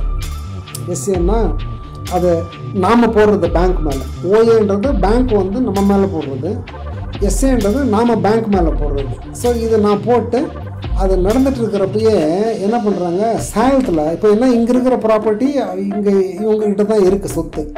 சேலத்தில் எதுவுமே கிடையாது, கொலாட்ரியில் வாங்கலைல்ல. இவங்க அங்கே ஓஏ ஃபைலை பண்ணிவிட்டு அட்டாச்மெண்ட் வாங்கிடுறாங்க சார். கிட்டத்தட்ட 12 ப்ராப்பர்ட்டி சேலத்தில். என் பிரதரு, 2 பிரதர்ஸு, எங்கள் மதரு, ஃபாதர் பேரில் இருக்கிறதெல்லாம் 12 ப்ராப்பர்ட்டி அட்டாச்மெண்ட் ஆர்டர் வாங்கிறாங்க டிஆர்டியில். எவ்வளோ ஒரு இது பாருங்கள். இவங்களை சூழ்ச்சின்னு சொல்கிறதா, இல்லை இவங்களை கொடூரக்காரர்கள்னு சொல்கிறதா, சதின்னு சொல்கிறதா, குடும்பத்தை கெடுக்கிறவங்கன்னு சொல்கிறதான்றது நீங்கள் உங்கள்கிட்ட விட்டுறேன். நீங்கள் பார்த்து எடுத்துங்க, முடிவு எடுத்துங்க, அவ்வளோதான். இப்போ நான் தப்பு பண்ணி சரி, தப்பு என்னதான் இருக்குது சார். இவனுங்களாம் ஆரம்பத்துலேயே விட்டுருக்கூடாது. நான் சரியா நம்பி கழுத்தை அறுத்துட்டாங்க, என் கழுத்தை அறுத்துட்டாங்க, என் குடும்பத்தையும் நாசம் பண்ணிட்டாங்க. ஸோ இப்போது அந்த அட்டாச்மெண்ட் வாங்கிறாங்க 12 ப்ராப்பர்ட்டிக்கு. எப்போது ஜனவரி 2013 அட்டாச்மெண்ட் வாங்கிடுறாங்க. 12 ப்ராப்பர்ட்டி சார். மார்ட்கேஜ்லாம் பண்ணல அவங்க. எந்த இதுலேயும் அவங்களுக்கு கடன் கிடையாது. அவங்க என் கூட பிறந்த ஒரே பாவத்துக்காக 5.5 கோடி ரூபா அவங்களுக்கு லோனு கொடுக்க வச்சு அந்த பணத்தையும் இங்கே கொண்டாந்து பெங்களூர் கொண்டாந்து என் கணக்கில் அட்ஜஸ்ட் பண்ண பாவத்துக்காக அவங்க மேலே கேஸை போட்டு 12 ப்ராப்பர்ட்டியை அட்டாச் பண்ணிட்டாங்க. ஸோ இது எல்லாம் அப்புறம் இது நடந்துட்டுருக்கிறப்போ 9/10/2000 இப்போ இது வந்து இவங்க வந்து 3 கேஸ் போட்டுடுறாங்க. 2012 டிசம்பர் 2012, ஜனவரி 2013, ஏப்ரல் 2013 இந்த 3 டேட்லாம் அவங்க கேஸ் போடுறாங்க. நான் வந்து செப்டம்பரில் நான் எஸ்ஏ போடுறேங்க. செப்டம்பர் 2012. ஸோ இப்போது செப்டம்பரில் நான் கேஸை போட்டு என்ன பண்ணுறேன், சரி இது நம்ம சர்வைவலுக்கு ஏதாவது பண்ணி ஆகணும், பேங்க் இவ்வளோ தப்பு பண்ணியிருக்காங்கன்னு ரியலைஸ் பண்ணி எல்லாம் டிக் பண்ணுறோம். ஒவ்வொன்றா டிக் பண்ணால் கணக்கெல்லாம் பார்த்துட்டு இவங்க பண்ணதெல்லாம் அந்த நான் சொன்னல 30 கோடி ரூபா, 18 கோடி ரூபா மிஸ்அப்ரோப்ரியேஷனு, அப்புறம் 11 கோடி, கிட்டத்தட்ட 12 கோடி ரூபா அதிக வட்டி, ப்ராசஸிங் சார்ஜுன்னு இந்த 30 கோடி ரூபா இதை பார்த்துட்டு நான் என்ன பண்ணுறேன், ஒரு போலீஸ் கம்ப்ளைண்ட் கொடுக்குறேன் பெங்களூரில். ஹெபகோடி போலீஸ் ஸ்டேஷன், நம்ம ஃபேக்ட்ரி ஜூரிஸ்டிக்ஷனில் வர போலீஸ் ஸ்டேஷனில் கம்ப்ளைண்ட் கொடுக்குறேன். இது 9/10/2012. ஸோ இந்த கம்ப்ளைண்ட் கொடுத்ததும் எஃப்ஐஆர் போட்டாங்க. அந்த கம்ப்ளைண்ட் நம்பரு, எஃப்ஐஆர் டீட்டெயிலாம் இருக்குங்க, அதை அனுப்புகிறேன். 9/10க்கு நான் கம்ப்ளைண்ட் கொடுக்குறேன். ஒரு 2-3 நாளில் எஃப்ஐஆர் ஆகுது. 29/12க்கு கணேசன் பிரான்ச் மேனேஜராக இருக்கார்ல அந்த டைமில் அவர் எங்கே அரெஸ்ட் பண்ணிடுவாங்களோன்னு சொல்லிட்டு ஆன்டிசிபேட்டரி பெயிலுக்கு வாங்கி கொடுத்துட்டாங்க. யார் ஒன்று ஹெட் ஆஃபீஸுக்கு தெரியாமல் நடந்திருக்கும், காமகோடிக்கு தெரியாமல் நடந்திருக்கும், சீனியர் பீப்புளுக்கெல்லாம் தெரியாமல் நடந்திருக்கும், இல்லை போர்டுக்கு தெரியாமல் அது நடந்திருக்கும். ஆன்டிசிபேட்டரி பெயில் வாங்க. இதெல்லாம் கேட்டால் நார்மலாக இதெல்லாம் ஏமாத்துறவங்கெல்லாம் பண்ணுறது தான், நாங்கள் இது ரெகுலராக பண்ணுறது தான் சொல்லுவாங்க. இதில் யாரை ஏமாத்தினாங்கன்றது தான் கேள்வி சார். அதாவது சட்டப்படி இவங்க எப்படியா தப்பிச்சிட்டு இருக்கலாம். ஆனால் பிரின்சிபல் ஆஃப் நேச்சுரல் ஜஸ்டிஸ்னு ஒன்று இருக்குல்ல, அது இருக்குதுன்னு நான் நம்புகிறேன், இன்றைக்கும் நம்புகிறேன், எப்பயும் நம்புகிறேன். அது இவங்கள சும்மா விடாது, அதுக்கு இவங்க பதில் சொல்லி தான் ஆகணும். சரியா? ஸோ இப்போது போய் மேனேஜர் என்ன பண்ணுறாரு, டிசம்பர் 2012 ஆன்டிசிபேட்டரி பெயில் எடுத்துக்கிறாரு, அரெஸ்ட் பண்ணிடுவாங்களோன்னு. அப்புறம் ஜனவரி 2013 இவங்க போய் ஸ்டே வாங்குறாங்க. எது, நான் கொடுத்த கிரிமினல் கம்ப்ளைண்ட் எஃப்ஐஆர் இருக்குல்ல, ஹைகோர்ட்டு போயிட்டு இது இந்த இன்வெஸ்டிகேஷன் பண்ணக்கூடாது அப்படின்னு ஸ்டே கொடுத்துட்றாங்க ஹைகோர்ட்டில். பாருங்கள், இங்கெல்லாம் தான் நம்ம வீக் ஆகிடுறோம். ஸோ இப்போது நான் போலீஸு கோர்ட்டு கச்சேரின்னு போனதே கிடையாது சார். சின்ன வயசுலேருந்து கஷ்டப்பட்டு கொஞ்சம் கொஞ்சமாக தொழில் பண்ணி, தொழிலே கதி 12 மணி நேரம் வேலை செய்கிற ஆளுங்க நான். சரிங்களா? அது எல்லாத்துக்கும் பேங்க்கில் இருக்கிறவங்க எல்லாத்துக்குமே தெரியும், சமூகத்துக்கும் தெரியும், என் சொந்த பந்தத்துக்கும் தெரியும். ஸோ அந்த மாதிரி இருக்கிறவங்க போலீஸு கச்சேரி கோர்ட்டுன்னு போனதெல்லாம் தெரியாது, இது புதுசு நமக்கு. சரியா? இவங்க அதுக்குன்னு 100 பேர் வச்சுருக்காங்க இவங்க ஆர்கனைசேஷனில், லா டிபார்ட்மெண்ட், லீகல் டிபார்ட்மெண்ட்னு சொல்லிட்டு. ஒவ்வொரு ஊர்லேயும் ஒரு பேனலில் லாயர்ஸ் இருக்காங்க, ஒருத்தர் 2 பேர் 4 பேர் டிபெண்டிங் அப்பான் த ரிக்குவயர்மெண்ட். இப்போ கிட்டத்தட்ட நான் ஆரம்பித்தப்போ 94 பிரான்ச் தான் இருந்தது. 95வது பிரான்ச் எனக்காக ஓப்பன் பண்ணாங்க எங்கள் பெங்களூரில். இப்போது 700-800 பிரான்ச் இருக்குன்றாங்க. ஸோ 700-800 பிரான்ச்சுக்கு பேனல் லாயரை ஒரு 1500-2000 பேர் இருப்பாங்க. ஹெட் ஆஃபீஸில் லீகல் டிபார்ட்மெண்ட்டில் அங்கே ஒரு 20-30-40 பேர் இருக்கலாம். ஸோ 2000 வக்கீலை எதிர்த்து நான் எப்படி போராட முடியும்? பெரிய ஃபோர்ஸ் இல்லையா? ஹைகோர்ட்டில் ஸ்டே வாங்கிட்டாங்க என்னோடய போலீஸ் கம்ப்ளைண்ட்டுக்கு எகென்ஸ்டாக. திருப்பியும் நான் என்ன, எனக்கு தெரிஞ்சது யாரையோ ஒரு தெரிஞ்ச லாயரை பிடிச்சி அவர் பாவம் எனக்கு ஹெல்ப் பண்ணி என்ன பண்ணுறாரு, அந்த ஹைகோர்ட்டு ஸ்டேவை வெக்கேட் பண்ணுறாரு. எப்போ பண்ணுறாரு? இவங்க ஸ்டே வாங்கினது 23 ஜனவரி 2013. நான் என்ன பண்ணுறேன், 19 மார்ச் 2013 நான் அதை வெக்கேட் பண்ணுறேன். இது அதே ஹைகோர்ட்டில் அந்த அதை பார்த்துட்டு இந்த நேச்சர் ஆஃப் கேஸு ப்ராப்ளத்தை பார்த்துட்டு ஹைகோர்ட்டை அந்த ஸ்டே வெக்கேட் பண்ணிவிட்டு போலீஸ் அந்த போலீஸ் ஸ்டேஷன் வேண்டாம், அது ஜூரிஸ்டிக்ஷன் இல்லைன்னு சண்டை போடுறாங்க பேங்க்கில். என்ன தான் இருந்தாலும் தப்பு நடந்தது கோரமங்கலம் வேறு ஜூரிஸ்டிக்ஷனு, அது எப்படி அவங்க ஜூரிஸ்டிக்ஷன் போலீஸ் இன்வெஸ்டிகேட் பண்ண முடியும்னு ஃபைட் பண்ணி கோரமங்கலம் போலீஸ் ஸ்டேஷன் தான் ஏன்னா இவங்க பிரான்ச் இருந்தது கோரமங்கலம் இல்லை, அங்கேயும் ஏதாவது பண்ணலான்னு சொல்லி பண்ணாங்களோ என்னன்னு தெரியல. நான் சரின்னு சொல்லிட்டேன், யார் வேணால் பண்ணிட்டோம், எனக்கு ஃபேவர்லாம் வேண்டாம், ஃபேராக எல்லாம் நடந்தால் போதுன்ற மனநிலையில் தான் நான் எல்லாத்தையும் மூவ் பண்ணிட்டு இருந்தேன். ஸோ இப்போது கோரமங்கலாவுக்கு ட்ரான்ஸ்ஃபர் ஸ்டே வெக்கேட் பண்ணிவிட்டு ஹைகோர்ட் கோரமங்கலா போலீஸை இன்வெஸ்டிகேட் பண்ண சொல்கிறாங்க. ஸோ இன்வெஸ்டிகேஷன் திருப்பி நான் புதுசாக கம்ப்ளைண்ட் கொடுக்கணும், ஏன்னா அதுதான் இந்த சிஸ்டமாக ரைட். அந்த பழைய கம்ப்ளைண்ட் எஃப்ஐஆரையும் ஆட் பண்ணி புதுசாக கம்ப்ளைண்ட் வாங்கி இவங்க இன்வெஸ்டிகேஷன் பண்ணுறாங்க. ஸோ அப்போது அந்த ஸ்டே வெக்கேட் ஆகிறது மார்ச்சில், நான் ஏப்ரல் 1st வீக்கில் 8ஆம் தேதி ஃப்ரெஷ்ஷாக கம்ப்ளைண்ட் கொடுத்து ஹைகோர்ட் ஆர்டர் பேஸ் பண்ணி கோரமங்கலம் போலீஸ் ஸ்டேஷனில் திருப்பி எஃப்ஐஆர் போட்டு இன்வெஸ்டிகேஷன் ஸ்டார்ட் பண்ணுறாங்க. இது இந்த மீன் வயல் இந்த ஓஏலாம் நடந்துகிட்ருக்குங்க, அது ஹியரிங் நடக்குது, நான் போயிட்டுருக்கேன், எல்லாம் பண்ணிகிட்ருக்கேன். இந்த போலீஸ் இன்வெஸ்டிகேஷனில் அந்த 1,25,00,000 அந்த டெபாசிட்லேருந்து லோன் கொடுத்தாங்க இல்லையா, அது அப்புறம் அந்த சாய் கிருஷ்ணா 3 கோடி ரூபா லோன் வாங்கினாங்கல்ல அது, அப்புறம் அந்த கோயம்புத்தூர்து ரைட். இதெல்லாம் போலீஸ் இன்வெஸ்டிகேட் பண்ணிகிட்ருக்காங்க. என்ன ஏதுன்னு கேட்குறாங்க. அவங்க 2 பேர்த்திட்ட பார்ட்டிகிட்டையும் போலீஸ் பேசுகிறாங்க. யார் அந்த டெபாசிட் மேலே லோன் வாங்கினதும் அந்த சாய் கிருஷ்ணா கன்ஸ்ட்ரக்ஷன் அவங்ககிட்டையும் ரிட்டர்ன் ஸ்டேட்மெண்ட் வாங்கிறாங்க. அவங்க சொல்லிட்டாங்க க்ளீனாக, என்கிட்டையும் கேட்கல, வேணும் என்கிட்ட கேட்கல, பேங்க்கும் என்கிட்ட கேட்டு பண்ணல, இது அவங்களா பண்ணியிருக்காங்க, எங்களுக்கு தெரியாது, இது வேணுமெல்லாம் தப்பு கிடையாது அப்படின்னு ரிட்டர்ன் ஸ்டேட்மெண்ட் கொடுத்துட்டாங்க. ஸோ இந்த போலீஸ் இன்வெஸ்டிகேஷனில் அவங்க 2 பேர்த்திட்ட ஸ்டேட்மெண்ட் வாங்கிட்டாங்க. இவங்க பேங்க்கில் கேட்குறாங்க, ஏப்பா இவ்வளோ பண்ணியிருக்கீங்களே, எதை வச்சு பண்ணீங்க, தப்பு இல்லை அப்படின்னு கேட்குறப்போ இவங்க என்ன பண்ணுறாங்க, ஒரு லெட்டர் கொடுக்குறாங்க. என்ன 23/9/2011 டேட்டை போட்டு நானும் என் ஒய்ஃபும் சைன் பண்ண மாதிரி ஒரு ஸ்டாண்டிங் இன்ஸ்ட்ரக்ஷன். அதாவது ஸ்டாண்டிங் இன்ஸ்ட்ரக்ஷன்னா பேங்க்குக்கு தேவையான போது தேவையான அக்கௌண்ட்லேருந்து அவங்க சௌகரியத்துக்கு எப்போ வேணால் எப்படி வேணால் பண பரிமாற்றம் செஞ்சுக்கலாம் அப்படின்னு நாங்கள் கொடுத்த மாதிரி ஒரு லெட்டரை ரெடி பண்ணி நானும் என் ஒய்ஃபும் தான் இந்த ஃபர்மில் பார்ட்னரு. ஸோ 2 பேர்த்துக்கு சிக்னேச்சரையும் ஃபோர்ஜ் பண்ணி போலீஸ்கிட்ட கொண்டாந்து இந்த லெட்டரை காமிக்கிறாங்க. அந்த லெட்டரு போலீஸ் என்கிட்ட காமிக்கிறாங்க இன்வெஸ்டிகேஷன் அப்போது. ஏப்பா நீ தானே இந்த லெட்டர் கொடுத்துருக்க, இதை வச்சு தான் இவங்க பண்ணேன்றாங்க, நீயே கம்ப்ளைண்ட் கொடுத்தா எப்படின்னு கேட்குறப்போ நான் அந்த லெட்டரை பார்த்ததும் எனக்கு தெரிஞ்சிருச்சு, இந்த கையெழுத்து எங்களுக்கு இல்லை சார், இது இவங்க ஃபோர்ஸ் பண்ணியிருக்காங்க அப்படின்னு சொல்லிட்டு சொல்லவும் அவங்க ஒரிஜினல் லெட்டர் கேட்குறாங்க போலீஸ். இவங்க என்ன பண்ணுறாங்க, அந்த லெட்டர் கொண்டு போய் டிஆர்டி இந்த ஓஏ போட்டிருந்தாங்கல்ல அங்கே அதில் கொண்டு போய் வச்சிடுறாங்க. அந்த டாக்குமெண்ட்டோட வச்சு நான் பெரும் போராட்டம் பண்ணி டிஆர்டி கோர்ட்டை கன்வின்ஸ் பண்ணி 8 மாதம் ஆச்சு சார். அந்த ஒரிஜினல் லெட்டரை எடுத்து போலீஸ்கிட்ட கொடுத்து போலீஸ் எஃப்எஸ்எல் அனுப்பிச்சாங்க அந்த சிக்னேச்சர் வெரிஃபை பண்ணுறதுக்கு. அது ஒரு பெரிய ப்ராசஸ்ஸு. அந்த லெட்டர் போனதும் அவங்க எல்லாம் எக்ஸாமின் பண்ணிவிட்டு சர்டிஃபிகேட் பண்ணிட்டாங்க, இந்த மாதிரி இந்த லெட்டர் ஃபோர்ஸ்டு, சிக்னேச்சர்ஸ் ஃபோர்ஸ்டு அப்படின்னு சொல்லி கொடுத்துட்டாங்க. கொடுத்ததுக்கு இவங்க சண்டை போடுறாங்க பேங்க்கில், இது எஃப்எஸ்எல் மேலே. பாருங்கள் எப்படி இருக்காங்கன்னு. பண்ணது தப்பு இவங்க, அது ப்ரூஃப் ஆகிடுச்சு. இவங்க இல்லை நீங்கள் பண்ணது சரியில்லை, இல்லை ரீஎக்ஸாமின் பண்ணுங்கள், இல்லைன்னா நேஷ்னல் எஃப்எஸ்எல்னு ஹைதராபாத்தில் இருக்குங்க. இது வந்து ஸ்டேட் லெவலில் இருக்கிறது பெங்களூரில். என்எஃப்எஸ்எல்னு ஹைதராபாத்தில் இருக்குது, அங்கே நீங்கள் அனுப்பிச்சி பாருங்கள் அப்படின்னு இங்கே இருக்கிறவங்ககிட்ட சொல்ல பெங்களூரில். இவங்க க்ளீனாக சொல்லிட்டாங்க, நீங்கள் கேட்குற மாதிரிலாம் நாங்கள் பண்ண முடியாது, எங்களுக்குன்னு ஒரு முறை இருக்குது, சயின்டிஃபிக்காக நாங்கள் எப்படி பண்ணுறோமோ அப்படி தான் பண்ணியிருக்கோம், நாங்கள் பண்ண டெஸ்ட்டெல்லாம் கரெக்ட் தான், இது உங்களுக்காகலாம் நாங்கள் எதுவும் பண்ண முடியாது, நாங்கள் கொடுத்த ரிப்போர்ட்டு தான் ஃபைனல் அப்படின்ற மாதிரி சொல்லவும் அதை பேஸ் பண்ணிட்டு போலீஸ் என்ன பண்ணுறாங்க,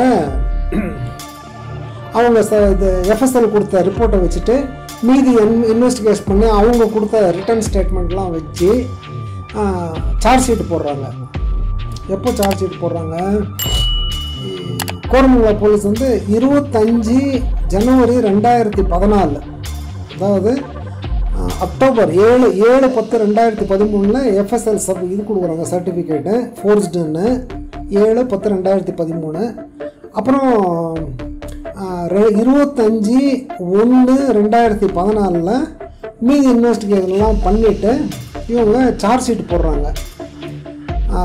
யார் மேலே, ராஜசேகர், கணேசன் 2 பேர்த்து மேலே சார்ஜ் ஷீட் போடுறாங்க. சிட்டி யூனியன் பேங்க் பிரான்ச்சு இவங்க 2 பேர்த்து மேலே. அந்த சார்ஜ் ஷீட்டை போட்டது 25/1 கோர்ட்டுக்கு அனுப்பிச்சிடுறாங்க. அது வரைக்கும் இவங்க யாரும் அரெஸ்ட் பண்ணல. போலீஸ் கூட எப்படி பண்ணுறாங்க பாருங்க, இதே தப்பு நாம் பண்ணி இந்த மாதிரி ப்ரூவ் ஆகிருந்தா அரெஸ்ட் பண்ண விட்டுருப்பாங்களாங்களா. நாங்கள் போய் இல்லைன்னா கோர்ட்டில் பெயில் எடுக்கணும், ஆன்டிசிபேட்டரி பெயில் எடுக்கணும், இல்லை அரெஸ்ட் பண்ணதுக்கப்புறம் பெயில் எடுக்கணும். இவங்க பேங்க் ஆளுங்களை டச் பண்ணல போலீஸ் கூட. ஸோ ஏன்னா அவங்க பேங்க் அந்த மாதிரி செஞ்சுருப்பாங்களா இல்லையா, இவ்வளோ நிறுவனம் ஆனதுக்கப்புறம் கூட அரெஸ்ட் பண்ணல சார். கோர்ட்டுக்கு அந்த சார்ஜ் ஷீட் போகுது 25/1/2014 போனது. அந்த 25/1/2014 4th additional chief metropolitan magistrate court பெங்களூரில் அந்த சார்ஜ் ஷீட்டு எஃப்ஐஆர் மேலே ஆர்டர் ஒன்று போடுறாங்க.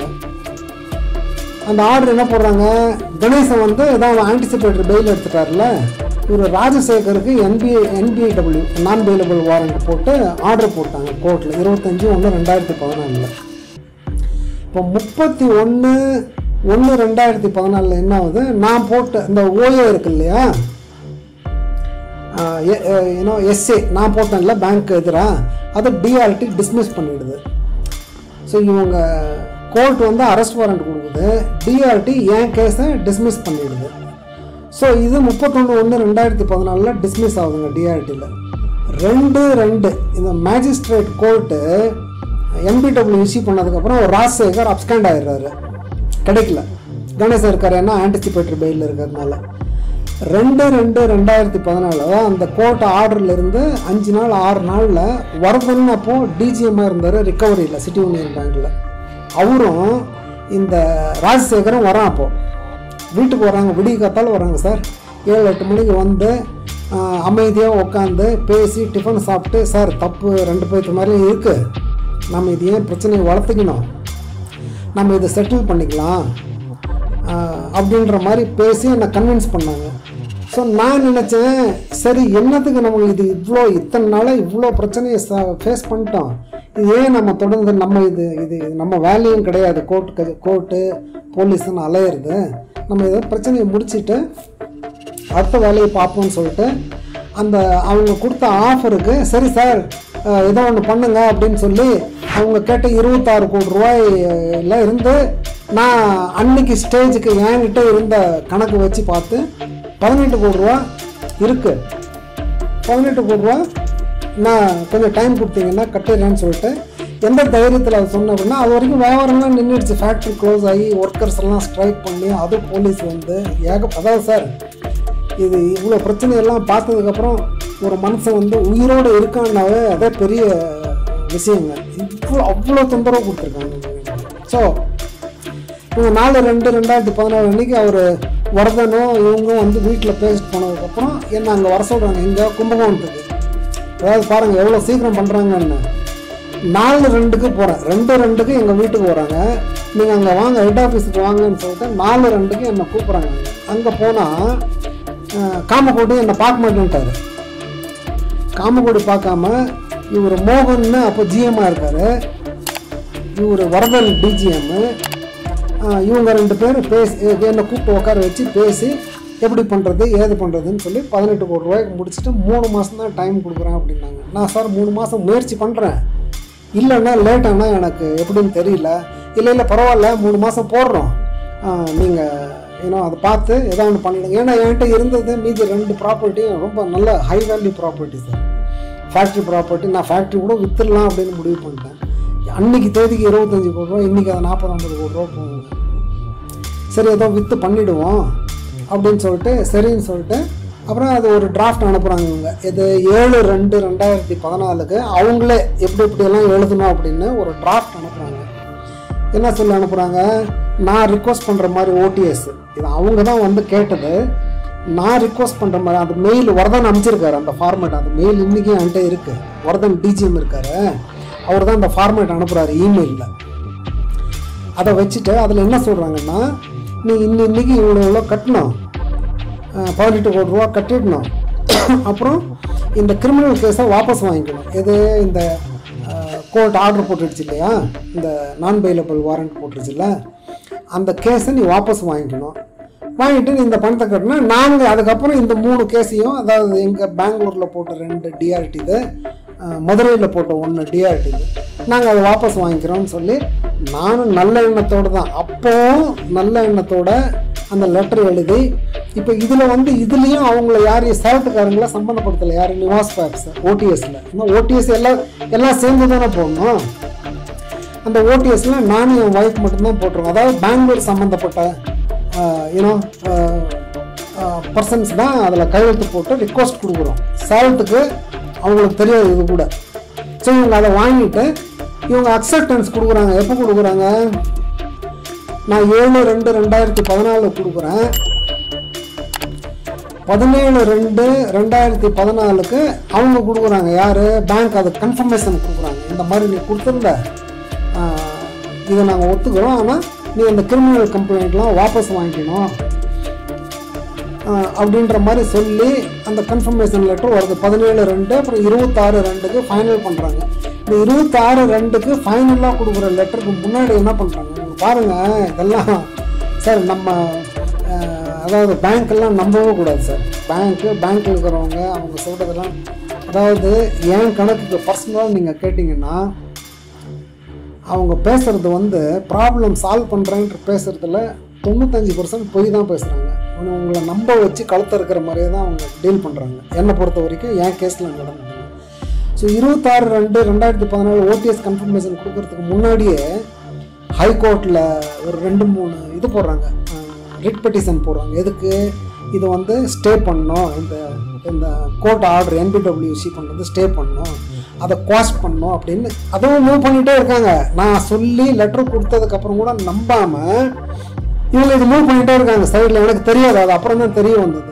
26/2/2014 ஓடிஎஸ் கன்ஃபர்மேஷன் கொடுத்துட்டாங்க. அப்புறம் நான் சரி ஒவ்வொன்றா விற்றுட்டு இது கட்டுறதுக்கு பிளான் பண்ணலாம் அப்படின்னு நானும் ப்ராசஸ் பண்ணி மார்க்கெட்டில் சொல்ல ஆரம்பிச்சிட்டேன். அதாவது சார், மார்க்கெட்டில் நீங்கள் தொந்தரவில் இருக்கிறப்போ இந்த மாதிரி பேங்க் என்ட்ரி ஆகிடுச்சு, இது பேங்க்கில் இந்த டாக்குமெண்ட் இருக்குதுன்னு தெரிஞ்சால் 1 கோடி ரூபா சொத்தோட வேல்யூ மார்க்கெட்டில் இந்த ப்ராப்ளம் தெரிஞ்சதுக்கப்புறம் நான் சொல்கிறேன் கேட்டுக்குங்க, 25 லட்சத்துலேருந்து 30 லட்சத்துக்கு மேலே அவனும் கேட்க மாட்டான்.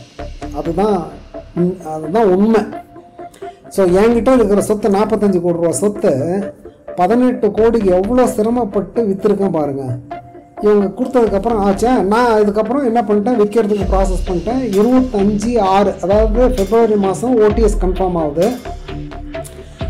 25 ஜூனில் நானும் பேங்க்கும் சேர்ந்து மெமோரண்டம் போடுறோம். எது செட்டில்மெண்ட்டு ஹைகோர்ட்டில் நம்ம செட்டில் பண்ணிக்கிறோம், அவுட் ஆஃப் கோர்ட் செட்டில் பண்ணிக்கிறோம் இந்த ஓடிஎஸ் பேஸ் பண்ணிவிட்டு அப்படின்னு சொல்லி மெமோரண்டம் போடுறோம். எங்கள் ஹைகோர்ட்டில் 2 பேரும் பேங்க்கு நானும் சேர்ந்து போடுறோம். அதே மாதிரி 7/7 அதாவது 25/6க்கு மெமோ போடுறோம். 7/7/2014 ஹைகோர்ட்டு நாம் போட்ட மெமோ பேஸ் பண்ணி அந்த கேஸை டிஸ்போஸ் பண்ணிடுறாங்க, காஸ்ட் பண்ணிடுறாங்க. ஸோ இது ஹைகோர்ட் ஆர்டர் வந்துருக்குங்க. இப்போது இந்த டைமில் நான் என்ன பண்ணுறேன், வித்ட்ரா பண்ணிட்டேன் கிரிமினல் கேஸு. அவங்க ப்ராப்ளத்துலேருந்து வெளியே வந்துட்டாங்களா, நான் போலீஸுக்கு போயிட்டேன், அரெஸ்ட் வாரண்ட் வாங்கிட்டேன் அப்படின்ற கிரட்ஜ் அவங்க மனசில் இருந்துட்டு இருக்குங்க. ரொம்ப ஸ்ட்ராங்காக இருக்குது. இது இப்போ இல்லை, இன்றைக்கி வரைக்கும் இருக்குது. அன்றைக்கி மட்டும் இல்லை, இன்றைக்கி வரைக்கும் அந்த காமக்கோடுக்கும் இருக்குது, வேறு ஒரு சில அதிகாரிகளுக்கும் சிட்டி யூனியன் பேங்க்கில் இருக்குது. அவங்க வெளிப்படையாக சொல்லியிருக்காங்க. அதுவும் வாய் வார்த்தையில் சொன்னது தான், இவனை விடக்கூடாது, நான் எவ்வளோ பெரிய வியாபாரம் பண்ணியிருக்கேன், எனக்கு இந்த அளவுக்கு தொந்தரவு கொடுத்துறான்னு காமக்கோடியே பேசின மாதிரி என் காதுக்கு தகவல் வந்தது. அது எந்த அளவுக்கு நிஜம்னு எனக்கு தெரியாது, ஆனால் இருந்திருக்கலாம், வாய்ப்பு இருக்குது. சரிங்களா? இப்போ நான் என்ன பண்ணுறேன், 18 கோடி ரூபா 9ஆம் மாதம் 2014 5ஆம் மாதம் 2016 வரைக்கும் 18 கோடி ரூபாய் நான் கட்டிடுறேன். கிட்டத்தட்ட ஒரு 15 மாதம் லேட்டாக நான் கட்டுறேன். ஆனால் கட்டிட்டேன். 1.25 கோடி ஒரு தடவை, 50 லட்சம் ஒரு தடவை, 4 கோடி ஒரு தடவை, 45 லட்சம் ஒரு தடவை, 1.5 கோடி ஒரு தடவை, 10 கோடி ஒரு தடவை. ஃபேக்ட்ரி விற்றப்போ அந்த 25 கோடி ரூபா சொத்து 12 கோடி ரூபாய்க்கு விற்கிறேன் சார். கொஞ்சம் யோசனை பண்ணி பாருங்கள், பாதி விலையை விட கம்மி. ஸோ அந்த 10 கோடி கட்டினா 17 கோடியே 70 லட்ச ரூபா ஆகுது. சரிங்களா? இன்னும் 30 லட்ச ரூபா கொடுக்கணும். நான் அந்த 10 கோடி ரூபா டிராஃப்ட் கொண்டு போய் பேங்க்கில் கொடுக்குறப்ப சொல்கிறேன், இன்னும் 30 லட்சம் தான் இருக்குது, அதை நான் 2 நாளில் பண்ணிடுறேன் சார், அந்த பேப்பரை ரிலீஸ் பண்ணுங்க. ஏன்னா அந்த ஃபேக்ட்ரி வாங்கினவங்க கிரைம் பண்ணோன்ட்டாங்க. ஏன்னா பூரா பணம் கொடுத்துறாங்க, 10 கோடி ரூபா கொடுத்துறாங்க, அதுக்கு முன்னே 2 கோடி கொடுத்துருந்தாங்க. ஸோ அந்த பேப்பரை ரிலீஸ் பண்ணுங்கன்னு சொல்லி கேட்குறேன். அந்த 10 கோடி பணத்தை டிராஃப்டை வாங்கிட்டு, சரி நீங்கள் அதை கொண்டாந்து கொடுங்க, நாங்கள் பேப்பர் ரிலீஸ் பண்ணுற சொல்கிறோம் அப்படின்னு. ஏன்னா இது எல்லாமே பிரான்ச்சில் டீல் பண்ணலைங்க, ஹெட் ஆஃபீஸ்லேருந்து தான் டீல் பண்ணுறாங்க. எங்கள் ரிகவரியிலேருந்து வரதன், மகாராஜன் இவங்க தான் டீல் பண்ணுறாங்க. சரி நீங்கள் அதை கொடுத்துருங்க, நாங்கள் ரிலீஸ் பண்ண சொல்கிறோம், நீங்கள் அந்த 30 லட்ச ரூபா கட்டிடுங்கன்னு சொல்லிவிட்டு பேப்பர் ரிலீஸ் பண்ண மாட்டேன்ட்டாங்க சார் அன்றைக்கி. இது வந்து ஏப்ரல் 2016 நடக்குது. நான் 10 கோடி ரூபா கொண்டு போய் கொடுக்குறேன், டிராஃப்ட்டு கொடுக்குறேன்னு சொல்லிட்டு அன்றைக்கி இல்லை கொடுக்க முடியாதுன்ட்டாங்க. அவன் பணம் வாங்கினவனுக்கு எனக்கு எப்படி இருக்கும் பாருங்கள் மனநிலை. அவன் பணம் 12 கோடி ரூபா கொடுத்தவன் சும்மா இருப்பானா? ஸோ அது ஒரு தாங்க முடியாத சூழ்நிலை. என்னடா இந்த மாதிரி பண்ணிட்டாங்களே அப்படின்னு சொல்லிட்டு, அதுக்காக நாம் பேச்சு கொடுத்ததை அவன்கிட்ட போய் பேங்க்கில் இந்த மாதிரி ப்ராப்ளம் இருக்குதுன்னு சொல்ல முடியுமா? கொடுக்க மாட்டேன்றான்னு சொல்ல முடியுமா? இல்லை 30 லட்சம் தான், அதுக்கு மேலே நீ கொடுன்னு நான் கேட்க முடியுமா?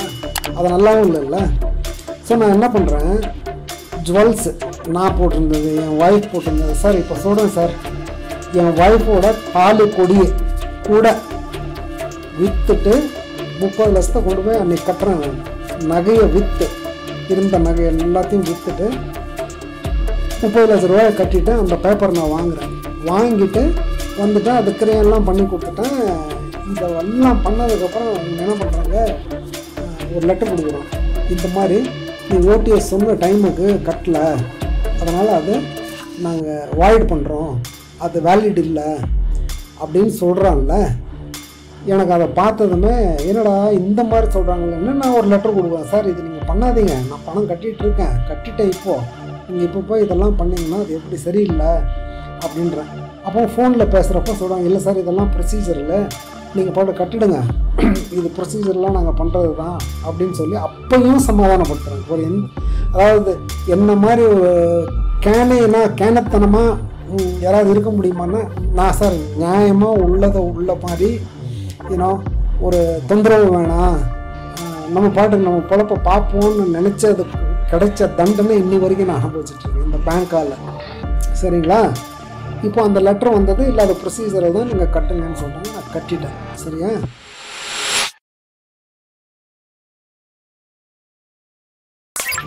இதை நான் சீக்வன்ஸ் சொல்கிறேன் பாருங்கள். ஓடிஎஸ் அவன் கன்ஃபர்மேஷன் கொடுத்தது 26/2/2014.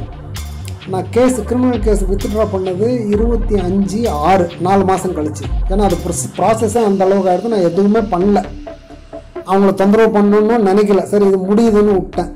ஹைகோர்ட்லேருந்து அந்த கிரிமினல் கேஸ் எப்போ பண்ணுறாங்க? 7/7/2014. அதாவது 25/6 கொடுக்குறோம், 7 கிட்டத்தட்ட 2 வாரத்துக்குள்ளே அது கிரிமினல் கேஸு குவாஷ் ஆகிடுச்சு. ஓடிஎஸ் எப்போ கேன்சல் பண்ணுறான்? 17/10/2014 கேன்சல் பண்ணுறான் கிரிமினல் கேஸை வாபஸ் வாங்கினதுக்கப்புறம். அப்புறம் நான் லெட்டர் கொடுக்குறேன், இது மாதிரி பண்ணாதீங்கன்னு. இல்லை சார் நீங்கள் பணம் கட்டுங்க, அது ஒன்றும் இல்லை, ப்ரொசீஜரல் வேலை தான் அப்படின்னு சொல்லி நான் அதை பணத்தை பூரா கட்டிட்டேன். இதுக்கு மத்தியில் என்ன பண்ணுறாங்க, இந்த டிஆர்டி இருக்குல்ல, கேஸ் 2 இடத்துல கேஸ் நடக்குதுல்ல, பணத்தை வாங்கினா அப்டேட் கொடுக்கணும்ல சார். அப்டேட்டு எங்கள் பெங்களூர் டிஆர்டிக்கும் கொடுக்கல, இது மதுரை டிஆர்டிக்கும் கொடுக்காம 14வது வருஷம் 31/12/2014 இந்த பெங்களூரில் போட்ட 21,57,00,000 போட்ட ஓஏவுக்கு டிகிரி ஆர்டர் வாங்குகிறான். நீ ப்ரொசீட் பண்ண, கலெக்ட் பண்ணிக்கோ அப்படின்னு. இதே நான் பூரா பணம் கட்டினதுக்கப்புறம் நான் கடைசியாக பணம் கட்டுறது 10/5/2016 கட்டுறேன். இவங்க 31/12/2014 டிகிரி ஆர்டர், இதெல்லாம் ப்ராசஸ் நடந்துட்டு இருக்கிறப்ப ஒரு கேஸுக்கு 31/12/2014 டிகிரி ஆர்டர் வாங்குகிறான். 27/1/2015 இன்னொரு ஓஏக்கு 2,40,00,000 டிகிரி ஆர்டர் வாங்கிடுறான். சரிங்களா? வாங்கி 15 டிகிரி ஆர்டரும் வாங்கி கையில் சேஃபாக வச்சுருக்கான். இப்போ நான் பணம் 2016 கட்டிட்டேன். சரிங்களா? மே மாதம் 2016 18 கோடி ரூபா கட்டிட்டேன். எல்லாம் வாங்கிட்டு டிகிரி ஆர்டரை வாங்கிட்டு இந்த இடத்துல நான் ஒரு மிஸ்டேக் பண்ணது என்னென்னா, நோ டியூ சர்டிஃபிகேட் நான் வாங்கலை. சார் இவ்வளோ பிரச்சனைக்கு அப்புறம் ஒரு மனுஷனோட ஸ்ட்ரெஸ் லெவல் எப்படி இருக்கும் கொஞ்சம் எல்லாத்துக்கும் நம்ம புரிஞ்சிக்கணும். சரி பணம் தான் கட்டிட்டோமே, ஒன்றும் பண்ண மாட்டாங்கன்ற அப்பயும் இவங்களை நம்பி நான் பணத்தை கட்டிட்டு இருக்கேன். இவங்க டிகிரி ஆர்டர்லாம் வாங்கிட்டாங்க. இப்போது என்ன பண்ணுறாங்க, இந்த ஜனவரியில் டிசம்பர் 14 ஜனவரி 15 2 ஓஏவுக்கும் டிகிரி ஆர்டரும் வாங்கிடுறாங்க. இங்கே நீ கலெக்ஷன் பண்ணிக்கோன்னு கோர்ட் சொல்லிடுது பேங்க்கை. இதை வாங்கி வச்சுக்கிறாங்க. 25/11/2017 சேலத்தில் அந்த 6,75,00,000 கிட்டத்தட்ட 75, 76 அந்த மாதிரி இருக்குங்க. அது இருக்குது, டாக்குமெண்ட் உங்களுக்கு அனுப்பிச்சிருக்கேன்.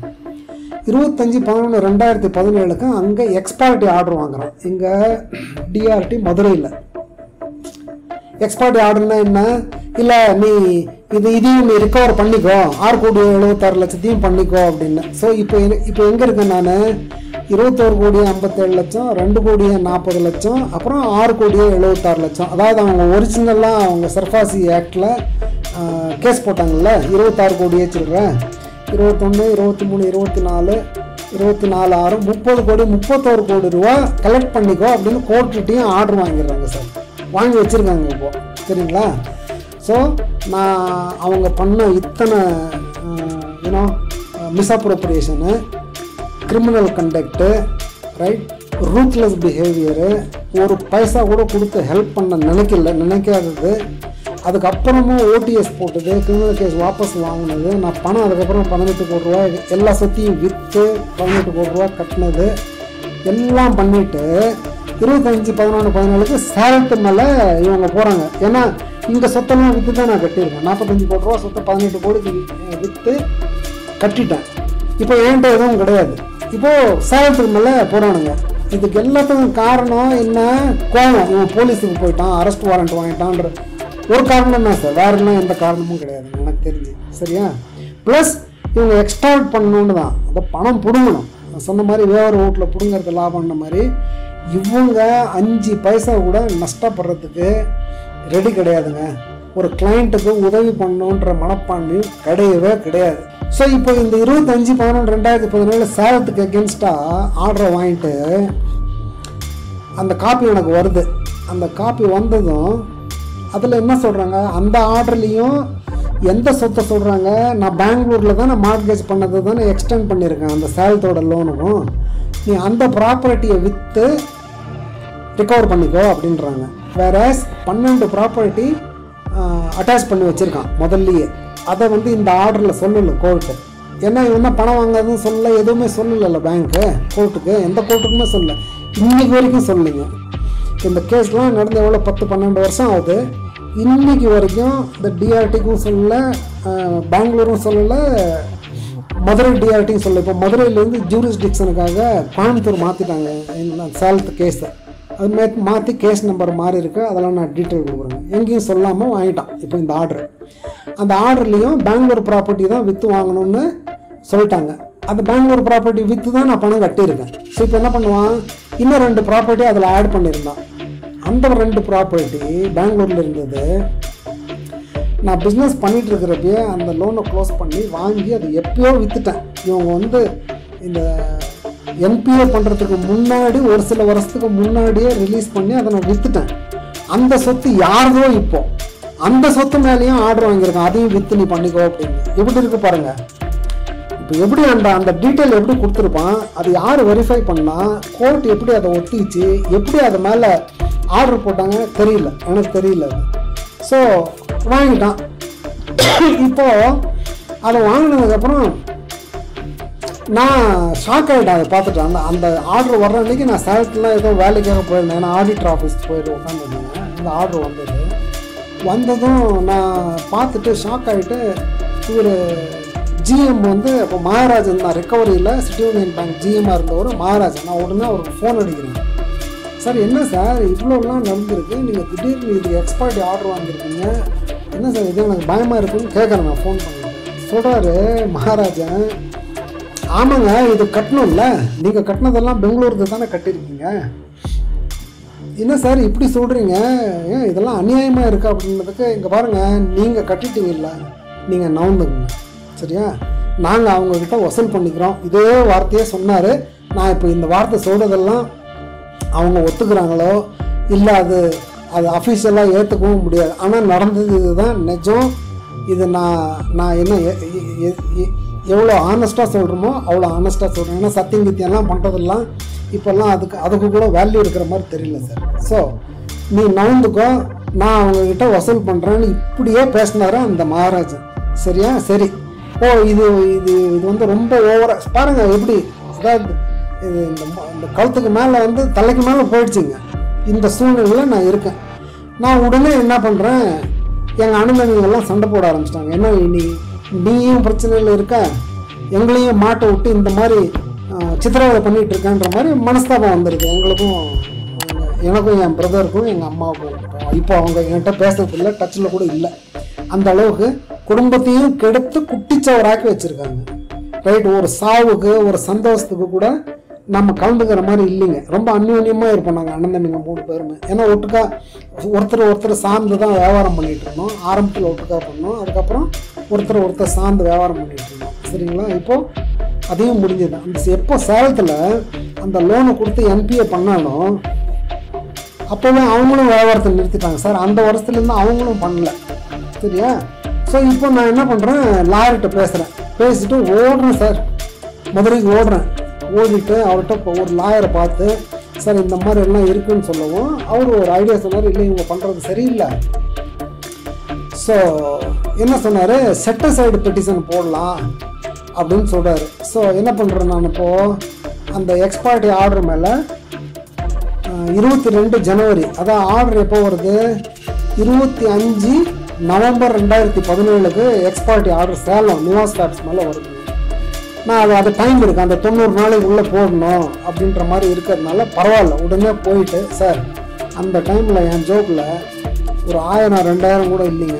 என் ஃப்ரெண்டு ஒருத்தர்கிட்ட கடன் வாங்கிட்டு சேலத்துலேருந்து மதுரைக்கு போய் லாயரை பார்த்து, ஏன்னா அவங்க அண்ணன் தம்பிங்களும் இதுக்கெல்லாம் ஹெல்ப் பண்ணுற மாதிரி தெரியல, எனக்கு தெரியாது எப்படி நாசமாக போட்டோம் அப்படின்ட்டாங்க. அவங்களும் கடன் வாங்கிட்டு போய் லாயரை பார்த்து செட்டசைடு பெட்டிஷனு 22/1/2018 செட்டசைன் பெட்டிஷன் போடுறேன். இந்த மாதிரி இந்த எக்ஸ்பர்ட் ஆர்டர் சரியில்லை, இவங்க பேங்க் இதெல்லாம் பண்ணியிருக்காங்க, இந்த தப்பாக இருக்காங்க, இது சப்ரஸ் பண்ணியிருக்காங்க, மறைச்சிருக்காங்க அப்படின்ற மாதிரி செட்டசைடு பெட்டிஷன் போடுறேன். ஸோ அது அந்த கோர்ட்டில் போடவும் திருப்பியும் நான் எம்டிகிட்ட பேசுகிறதுக்காக முயற்சி பண்ணுறேன். அந்த ஃபைல் பண்ணிடுறேன் ஜனவரியில், அது ப்ராசஸில் இருக்குது. அதுக்கு முன்னாடி இவங்க என்ன பண்ணுறாங்க, வீட்டுக்கு வராங்க. சார் இந்த ஆர்டர் வாங்கிட்டாங்கல்ல, அந்த அட்டாச் பண்ண ப்ராப்பர்ட்டியில் ஒரு ப்ராப்பர்ட்டியில் எங்கள் அம்மா எங்கள் அண்ணா இருக்காங்க, அவங்க குடியிருக்கிற வீடு. ஒரு நாள் என்ன பண்ணுறாங்க, சேலம் பிரான்ச்சிலேருந்து 2 பேர் வரான், டேப் எடுத்துட்டு சார் ஒரு 11-12 மணிக்கு சத்தமாக சொல்கிறாங்க. பக்கத்தில் அக்கம் பக்கம் இருக்கிற வீட்டுக்காரங்களும் வந்து வெளியே வந்து பார்க்குறாங்க. நீ அதான் எவ்வளோ இருக்குது பாரு, இது எவ்வளோ இருக்குது பாரு, ஃபோட்டோ எடு, வீடியோ எடுன்னு சொல்லிட்டு வந்து ப்ரெஷர் டாக்டிக்ஸ். இது இல்லை, இது யாருக்கு கொண்டு வரோம், அதனால் இது வேல்யூவேஷன் போடணும். ஏன்னா வேல்யூவேஷன் அது மார்க்கேஜே பண்ணல, நீ கோர்ட் ஆர்டர் இல்லாமல் எப்படி வந்து அதை பண்ணலாம், அதுவும் எனக்கு தெரியல. ஸோ அது மாதிரி வந்தாங்க. அதுக்கு உடனே நீங்கள் இந்த மாதிரிலாம் வரக்கூடாதுன்னு சொல்லி கோர்ட்டில் சொல்லிவிட்டு அந்த நான் போட்ட செட்டசைடு பெட்டிஷனு, அப்புறம் இது வந்து எப்போ போடுறோம், நம்ம 2018 போடுறோம். 2018 நான் திருப்பியும் முயற்சி பண்ணுறேன். இது ஜனவரியில் செட்டசைடு பெட்டிஷன் போட்டு செப்டம்பர் மாதம் வரைக்கும் இவங்க கூத்தெல்லாம் திருப்பி இதே தான், அதை பண்ணுறேன் இதை பண்ணுறேன். அவங்க சப் ரிஜிஸ்டர் ஆஃபீஸ்க்குலாம் லெட்டர் போட்டாங்க, இதெல்லாம் அட்டாச் ஆகிருக்கு, இது எதுவும் பண்ணக்கூடாது அப்படின்னு. பாவம் எங்கள் அண்ணன் தம்பியும் ஆச்சு, எங்கள் அம்மாவும் ஆச்சுங்க. எதுவும் பண்ணக்கூடாதுன்னு அங்கே இது க்ரியேட் ஆகிடுச்சு, என்கம்பரன்ஸ் க்ரியேட் ஆகிடுச்சு சப் ரிஜிஸ்டர் ஆஃபீஸில். இந்த சொத்துங்க மேலே எல்லாம் இன்றைக்கி வரைக்கும் இருக்காது, அது இன்னும் கிளியர் பண்ணல.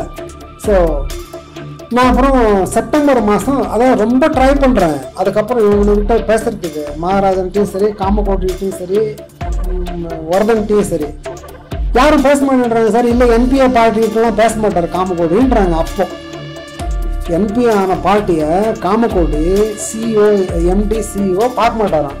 மகாராஜனும் நானும் பார்க்க மாட்டேன், எல்லாம் கோர்ட்டில் இருக்கேன், அங்கே பார்த்துக்குவோம் அப்படின்ட்டாரு. சரியா? இப்போ இந்த சூழ்நிலையில் நான் போய் செப்டம்பர் மாதம் அங்கே கும்பகோணத்தில் ஒரு ஃப்ரெண்டு இருக்கார், அவர் கொஞ்சம் நல்லா வசதியாக இருக்கிறவர். அவர்கிட்ட சொல்லி இந்த மாதிரி பண்ணுறாங்க, அவங்க உதவி பண்ணுங்கன்னு சொல்லி அவர் காமகோடிகிட்ட பேசி என்னை வர சொல்கிறாங்க. அங்கே வந்தால் இல்லை கரெக்டு, நீங்கள் உங்களால் நிறைய நாங்கள் சம்பாரிச்சு. சார் நான் சம்பாதிச்சது வரைக்கும் நான் வியாபாரத்தில் இருந்த நாளில் எவ்வளோ சம்பாரிச்சினோ அதுலேருந்து 2-3 மடங்கு அதிகமாக பேங்க்கு நான் சம்பாதிச்சு கொடுத்துருக்கேன். இந்த பிரான்ச் சொன்னேன்ல கோரமங்கலாவில், அந்த பிரான்ச்சு கன்சிக்யூட்டிவாக ஒரு கிட்டத்தட்ட 7-8 வருஷம் இருக்கும்னு நினைக்கிறேன். அந்த பிரான்ச்சோட ப்ராஃபிட்டில் 90% ஏன் ஒரு குரூப் ஆஃப் அக்கௌண்ட்லேருந்து மட்டும் சம்பாதிச்சாங்க. அது மேனேஜரே பெருமையாக சொல்லுவாங்க. அப்போ இருந்த மேனேஜர்கள்லாம் பரவாயில்ல, நானும் சம்பாதிக்கிறேன், அவங்களும் சம்பாதிக்கிறாங்க, உதவி பண்ணுறாங்க, நல்லா ரிலேஷன்ஷிப் இருந்தது, பர்சனல் டச் இருந்தது, அவங்களால நானும் க்ரோ ஆனேன். பரவாயில்ல, இன்னும் சம்பாதிக்கிறதுக்கு தான் வியாபாரம் பண்ணுறேன் நான் அப்படின்னு சொல்லிட்டு அந்த மீட்டிங்கில் சொல்கிறாரு. இல்லை வேணுவால் நிறையா சம்பாதிச்சு, வேணும் நல்லா தெரியுன்றாரு, எங்கள் அப்பா காலத்துலேருந்து இருக்காருன்றாரு, எல்லாம் இருக்குன்றாரு. மகாராஜனும் அந்த மீட்டிங்கில் இருக்கார். யார்? GM recovery. பேசுகிறோம், பேசிட்டு சரி ஏதாவது ஒன்று பண்ணுவோம் அப்படின்னு சொல்லிட்டு நீங்கள் போய் மகாராஜனை பாருங்கள் ஏதாவது பார்த்து பண்ணுங்கன்னு சொல்லிட்டு அந்த மீட்டிங்லேருந்து அனுப்பிச்சிட்டு நான் போய் மகாராஜன்கிட்ட பேசுகிறேன். இதுமாதிரிலாம் நீங்கள் வந்து இதை பற்றி பேசிட்டு வராதிங்க, கோர்ட்டில் என்ன முடிவாகுதோ ஆகட்டும், மீதி இருக்கிற பணத்தெல்லாம் நீங்கள் கட்டலன்னா இது ஒர்க் அவுட் ஆகாது அப்படின்னு சொல்கிறேன். யார்? இவங்க எப்படி கேம் விளையாடுறாங்க பாருங்கள், காமகோடியும் இந்த மகாராஜனும். என்னடா இவ்வளோ பேசி இந்த மாதிரி பண்ணுறாங்களே அப்படின்னு சொல்லிட்டு நான் திருப்பி ஒரு லெட்டர் அனுப்புகிறேன், மெசேஜ் அனுப்புகிறேன். அதுக்கு ஒரு ரிப்ளை அனுப்புகிறாரு ஒரு மகாராஜனு வாட்ஸ்அப்பில். நீ இந்த மாதிரி மீட் பண்ணியிருக்கேன், அந்த மீட்டிங்கில் நடந்த மாதிரி 3 கோடி ரூபா கட்டினா நாங்கள் டிஆர்டிக்கு சொல்லிடுறோம், இது கட்டிட்டாங்கன்னு சொல்லி என்னைக்கு சொல்கிறாரு? 1/10/2018 சொல்கிறாரு. ஸோ 1/10/2018 3 கோடி ரூபா கேட்குறாங்க. வேறு 30 கோடி ரூபாய்க்கு டிகிரி ஆர்டரும் எக்ஸ்பர்ட் ஆர்டரும் வாங்கி வச்சுருக்காங்க. இப்போ 3 கோடி ரூபாய் எப்படி அவர் ஒத்துக்கிட்டாரு? வாட்ஸ்அப் மெசேஜ் இருக்குது, ரைட்டிங்கில் இருக்குங்க. ஏன் அப்டேட் பண்ணாமல் இருக்காங்க கோர்ட்டுக்கு? இன்றைக்கி வரைக்கும் ஏன் அப்டேட் பண்ணாமல் இருக்காங்க? ஏன்னா நான் வந்து ஒழியணும், அவங்க வந்து என்னை ஒழிச்சு கட்டிடணுன்ற ஒரே முடிவுன்னா இங்கே கணேசன்றவர் என் முன்னாடியே சொன்னார், அவ்வளோதான் யூ ஆர் ஃபினிஷ்டு அப்படின்னாரு என் முன்னாடியே ஒரு தடவை.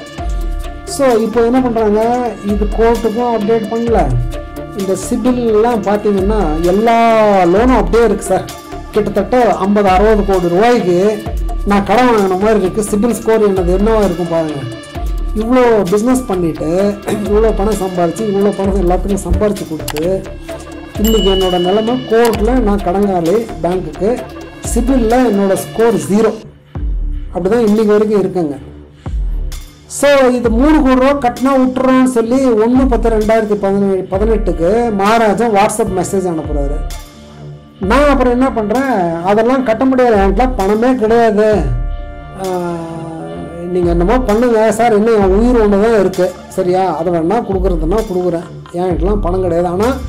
ஆனால் சேலத்தில் நீங்கள் இருக்கிற சொத்தை நீங்கள் டச் பண்ணணுன்னா என் பணத்தை தாண்டி தான் போய் நீங்கள் டச் பண்ணணும், நீங்கள் பார்த்துக்குங்க, நீங்கள் பண்ணுறது இதெல்லாம் அநியாயம், ரைட், ஒரு சொத்து மேலே நீங்கள் கை வைக்கணும்னா கூட என் பணத்தை தாண்டி தான் போய் நீங்கள் பண்ணணும் அப்படின்ற மாதிரி கொஞ்சம் விரக்தியில் நான் அதை சொல்லிட்டு வந்துட்டேன். இப்போ அந்த பெட்டிஷனு நான் போட்ட செட்டசைடு பெட்டிஷனை அப்ஜெக்ட் பண்ணுறான் பேங்க்கில், என்னென்ன இல்லை அதை பண்ணதெல்லாம் சரியில்லை அப்படின்னு சொல்லிட்டு. அப்புறம் இந்த மீன் வயல் எக்ஸ்பர்ட் ஆர்டர் வந்ததும் 7/12/2020 ரிகவரி நோட்டீஸ்லாம் அனுப்பிச்சிட்டாங்க.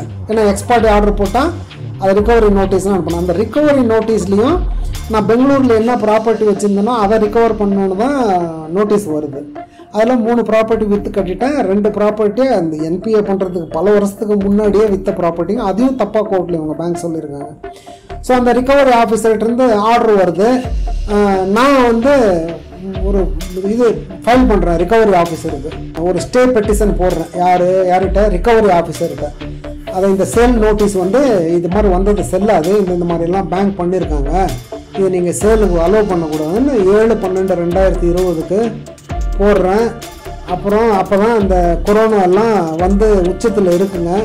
அந்த 7/12 நான் போட்ட நோட்டீஸுக்கு அப்புறம் 5/3/2021 இதெல்லாம் ஆனதுக்கப்புறம் அவங்க சேலத்தில் என்னடா இந்த மாதிரியே பண்ணிகிட்ருக்காங்க, நம்ம இவங்களை விடக்கூடாது, ஏன்னா வரும்ல சார், இவ்வளோ தொந்தரவுக்கு அப்புறமும் எப்படி சும்மா இருக்கிறது, இவ்வளோ ஒரு சரியான பிளான் பண்ணி ஒரு கிட்டத்தட்ட 2000 மூளை சேர்ந்து என்னை ஒழிக்கணும்னு சொல்லி பிளான் பண்ணிகிட்டு இருக்கிறப்போ நாம் எப்படி அதுலேருந்து தப்பிக்க முடியும் சொல்லுங்கள்? அதாவது நம்ம என்ன ஒரு சுள்ளா மாதிரி ஆகிட்டோம் சார், இது பெரிய மலைக்கு கீழே மடு மாதிரி தானே நம்ம கணக்கு வந்துடுது, அவ்வளோ மைட்டி பவர் இவங்களுக்கு, நம்ம ஒன்றுமே கிடையாது. ஆனால் நியாயத்துக்காக போராடணுன்றதை மட்டும் ரொம்ப தீர்மானமாக நான் முடிவு பண்ணிட்டு தான் இருக்கேங்க இன்றைக்கி வரைக்கும்.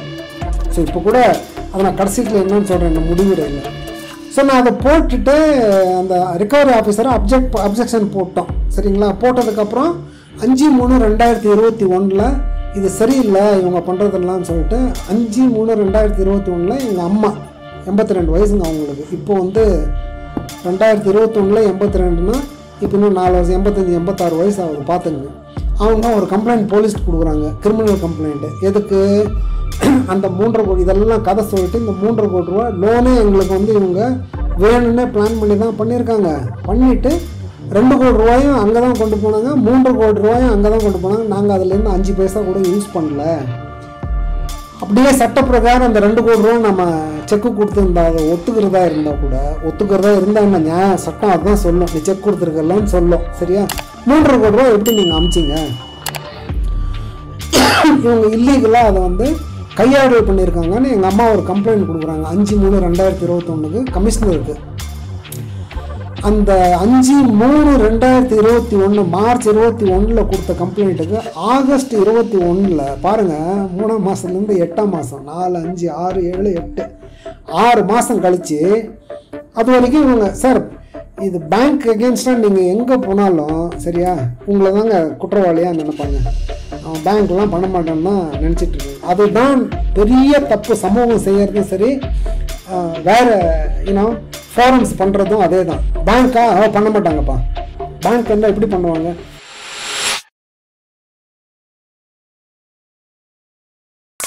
இப்போ ஆகஸ்ட்டில் CCB city crime branch FIR register பண்ணுறாங்க எங்கள் அம்மா கொடுத்த கம்ப்ளைண்ட்டுக்கு. யார் மேலே 5 பேர் மேலே கம்ப்ளைண்ட் கொடுக்குறாங்க. City union bank Salem branch, city union பேங்க்கு head office Kamakoti, city union bank Koramangala branch, அப்புறம் மகாராஜ் சீனியர் ஜெனரல் மேனேஜராக இருந்தார். அப்போ அந்த 5 பேர்த்து மேலேயும் கிரிமினல் கம்ப்ளைண்ட் கொடுத்து அவங்க எஃப்ஐஆர் போட்டாங்க. எஃப்ஐஆர் 27/8/2021 போடுறாங்க சார். போட்டதும் இவங்க திருப்பியும் அலண்டுக்குச்சு. ஓ என்னடா இது திருப்பி இந்த மாதிரி வருது அப்படின்னு சொல்லிட்டு என்னடா திருப்பியும் அரெஸ்ட் பண்ணிடுவாங்கன்னு சொல்லிட்டு 5 பேரும் சேலம் கோர்ட்டில் ஆன்டிசிபேட்டரி பெயில் ஃபைல் பண்ணுறாங்க. 8/9/27/8க்கு எஃப்ஐஆர் ஆகுது. 8/9/2021 ஆன்டிசிபேட்டரி அப்ளிகேஷன் போடுறாங்க. 21/9/2021 அதை அந்த ஆன்டிசிபேட்டரி பெயில் அப்ளிகேஷனை டிஸ்மிஸ் பண்ணிடுறாரு ஜட்ஜு, அந்த சேலம் கோர்ட் ஜட்ஜு. அதை டிஸ்மிஸ் பண்ண உடனே 28/9/2021 ஹைகோர்ட் போகிறாங்க. இது ஒரு வாரம் கழிச்சு. ஓ இதனோட டிஸ்மிஸ் ஆகிடுச்சு, 5 பேர்த்தையும் அரெஸ்ட் பண்ணிவிடுவாங்க அப்படின்ற பயத்தில் அங்கேயும் பாருங்கள் எஃப்ஐஆர் போட்டாச்சு, ஆன்டிசிபேட்டரி பெயில் டிஸ்மிஸ் ஆகிடுச்சு. அதுக்கப்புறம் ஒரு வாரம் கழித்து தான் போகிறான் பேங்க்கு ஹைகோர்ட்டுக்கு ஆன்டிசிபேட்டரி பெயிலுக்கு. போலீஸ் எதுவுமே பண்ணல சார். எஃப்ஐஆர் போட்டாங்க, கோர்ட் ஆன்டிசிபேட்டரி பெயில் இது பண்ணிடுச்சு. என்ன பண்ண அடுத்தது? நம்மளை மாதிரி சாதாரண ஆளுங்களை அப்படி தான் விட்டுடுவாங்களா? அடித்து தூக்கிட்டு போயிட மாட்டாங்க, அரெஸ்ட் பண்ணியிருக்க மாட்டாங்க, ரிமாண்டில் வச்சுருக்க மாட்டாங்க. இவங்களே எதுவும் பண்ணல, கூப்பிட்டு பேசக்கூட இல்லை சார். ஸோ இவங்க ஹைகோர்ட்டுக்கு போகிறாங்க 28/9க்கு. ஹைகோர்ட்டு பெயில் கிராண்ட் பண்ணிடுறாங்க.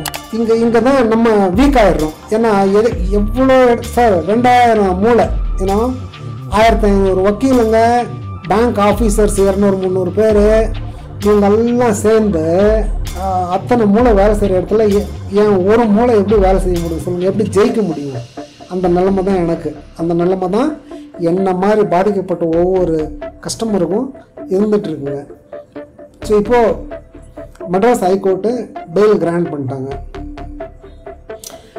அந்த பெயில் கிராண்ட் பண்ணதும் 11/10/2021 டிஆர்டியில் நாம் போட்ட செட் அசைடு பெட்டிஷனை அக்செப்ட் பண்ணிட்டார் ப்ரிசைடிங் ஆஃபீஸர். டிஆர்டி கோயம்புத்தூரில் செட் அசைடு இது என்னன்னு விசாரிக்கணும் அப்படின்னு சொல்லி எக்ஸ்பர்ட்டி ஆர்டரை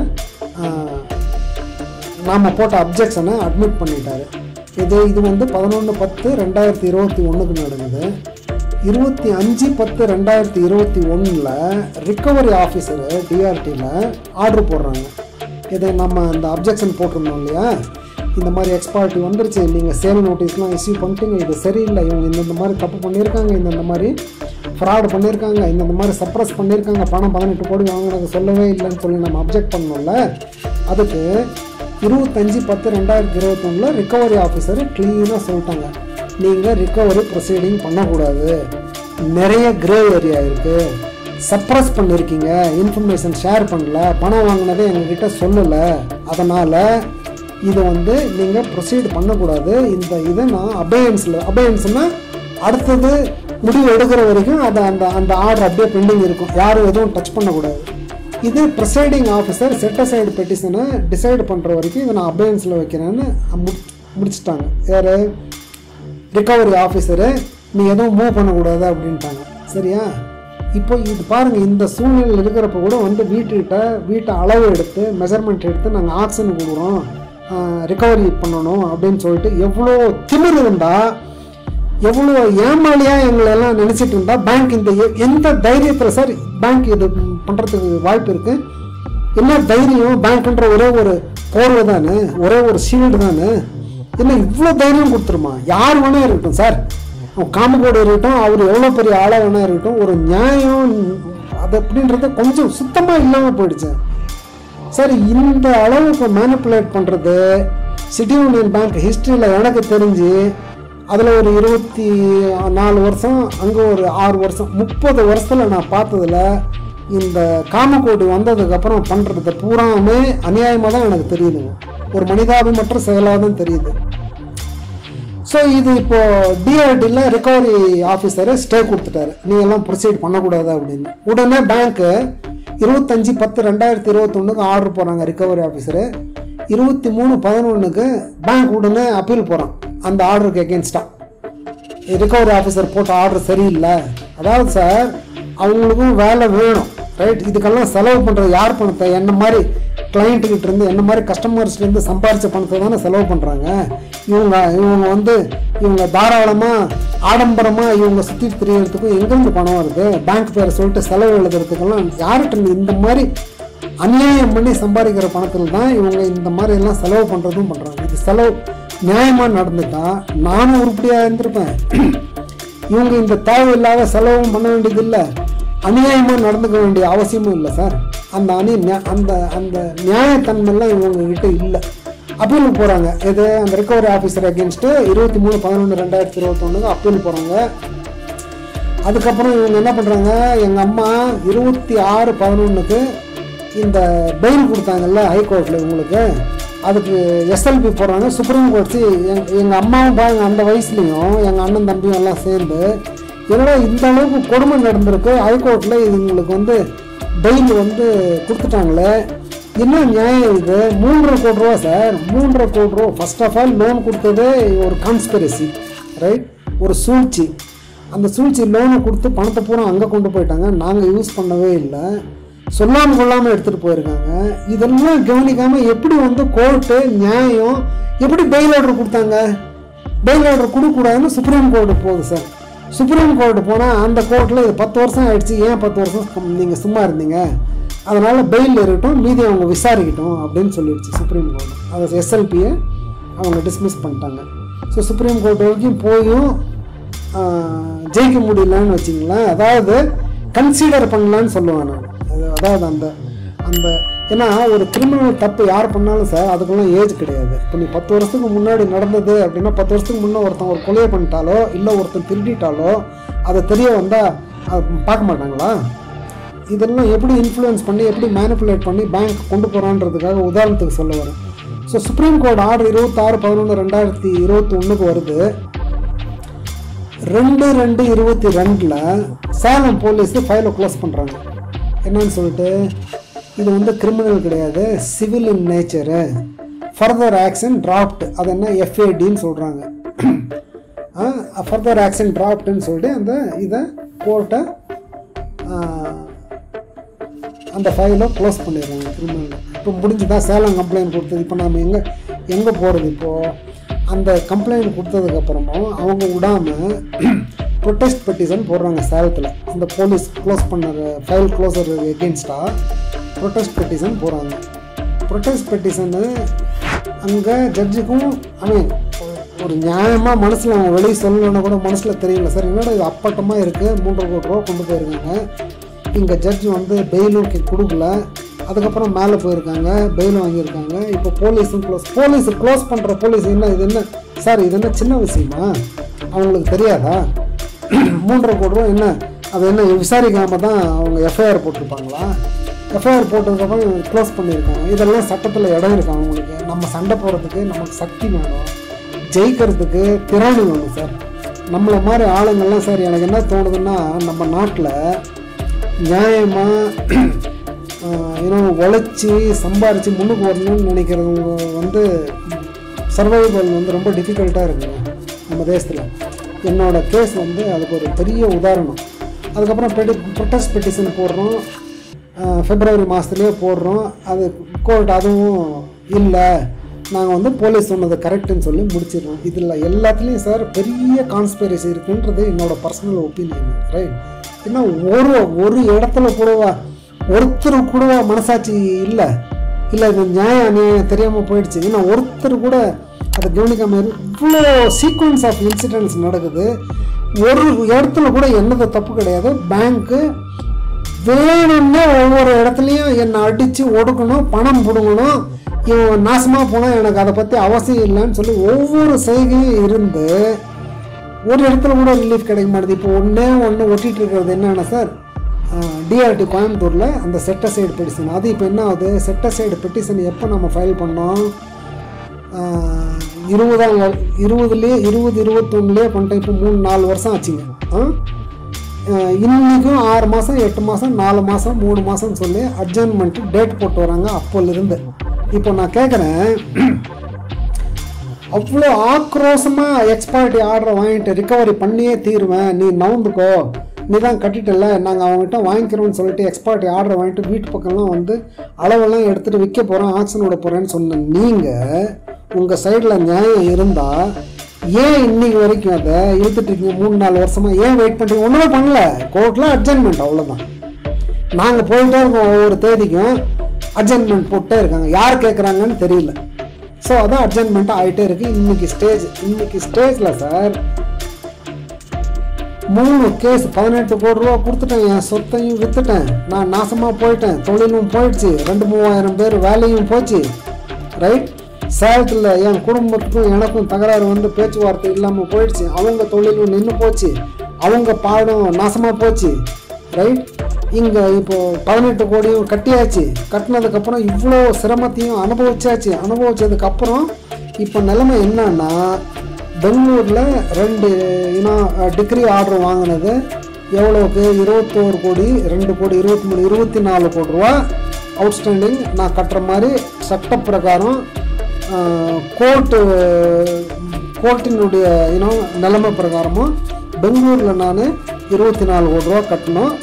சேலத்துக்காக கோயம்புத்தூர் கோர்ட்டு மதுரை கோர்ட்டு கொடுத்த ஆர்டருக்கு 6 கோடி 76 லட்ச ரூபா நான் கட்டணும் சார். ஸோ 23 24 30 31 கோடி ரூபா நான் இன்னும் கட்டணும். இதுதான் இன்னைக்கு நிலைமை. இது நான் சொன்ன அத்தனைக்கும் ஆதாரம் இருக்குது, டாக்குமெண்டேஷன் இருக்குது, ப்ரூஃப் இருக்குது. சக்தி வாய்ந்த மனிதர்கள் இதில் இன்வால்வ் ஆகட்டும், இதை உண்மையை கண்டறியட்டும், தப்பு செஞ்சவங்கள பனிஷ் பண்ணிட்டோம். நான் பண்ணது தப்பாக இருந்தால் என்னை தூக்கில் கூட போட்டோம் சார். நான் அதை பற்றி ஆட்சேபனை பண்ணல. ஏன்னா இவ்வளோ கஷ்டப்பட்டு வாழ்க்கையில் முன்னே வந்து ஒரு ஸ்டேஜுக்கு வந்ததுக்கப்புறம் இந்த காமகோடி மாதிரி ஆளுங்களால் நாசம் ஆகிறதெல்லாம் தப்பு சார். என் நேரம் கெட்டதோ இல்லை என்னோடய டிஸ்டினியாக எதாவது வேணா இருக்கட்டும், ஆனால் என் மனசில் நியாயத்துக்காக போராடணும்னு இன்னைக்கு வரைக்கும் இருக்கேன். என் கடைசி மூச்சு இருக்கிற வரைக்கும் இருப்பேன். நன்றி சார். அரசியல், புலனாய்வு, சினிமா, ஆன்மீகம், இலக்கியம், மருத்துவம், வணிகம், மோசடி என எல்லா தகவல்களுடன் தமிழகத்தின் மையப்பகுதியில் இருந்த மாதம் இருமுறை வெளியாகும் நம் அங்குசம் இதழ் உங்கள் இல்லம் தேடி வர ஆண்டு சந்தா ரூபாய் 500 மட்டுமே. தொடர்பு எண் 9488842025. அங்குசம் செய்தி, மக்களுக்கான செய்தி.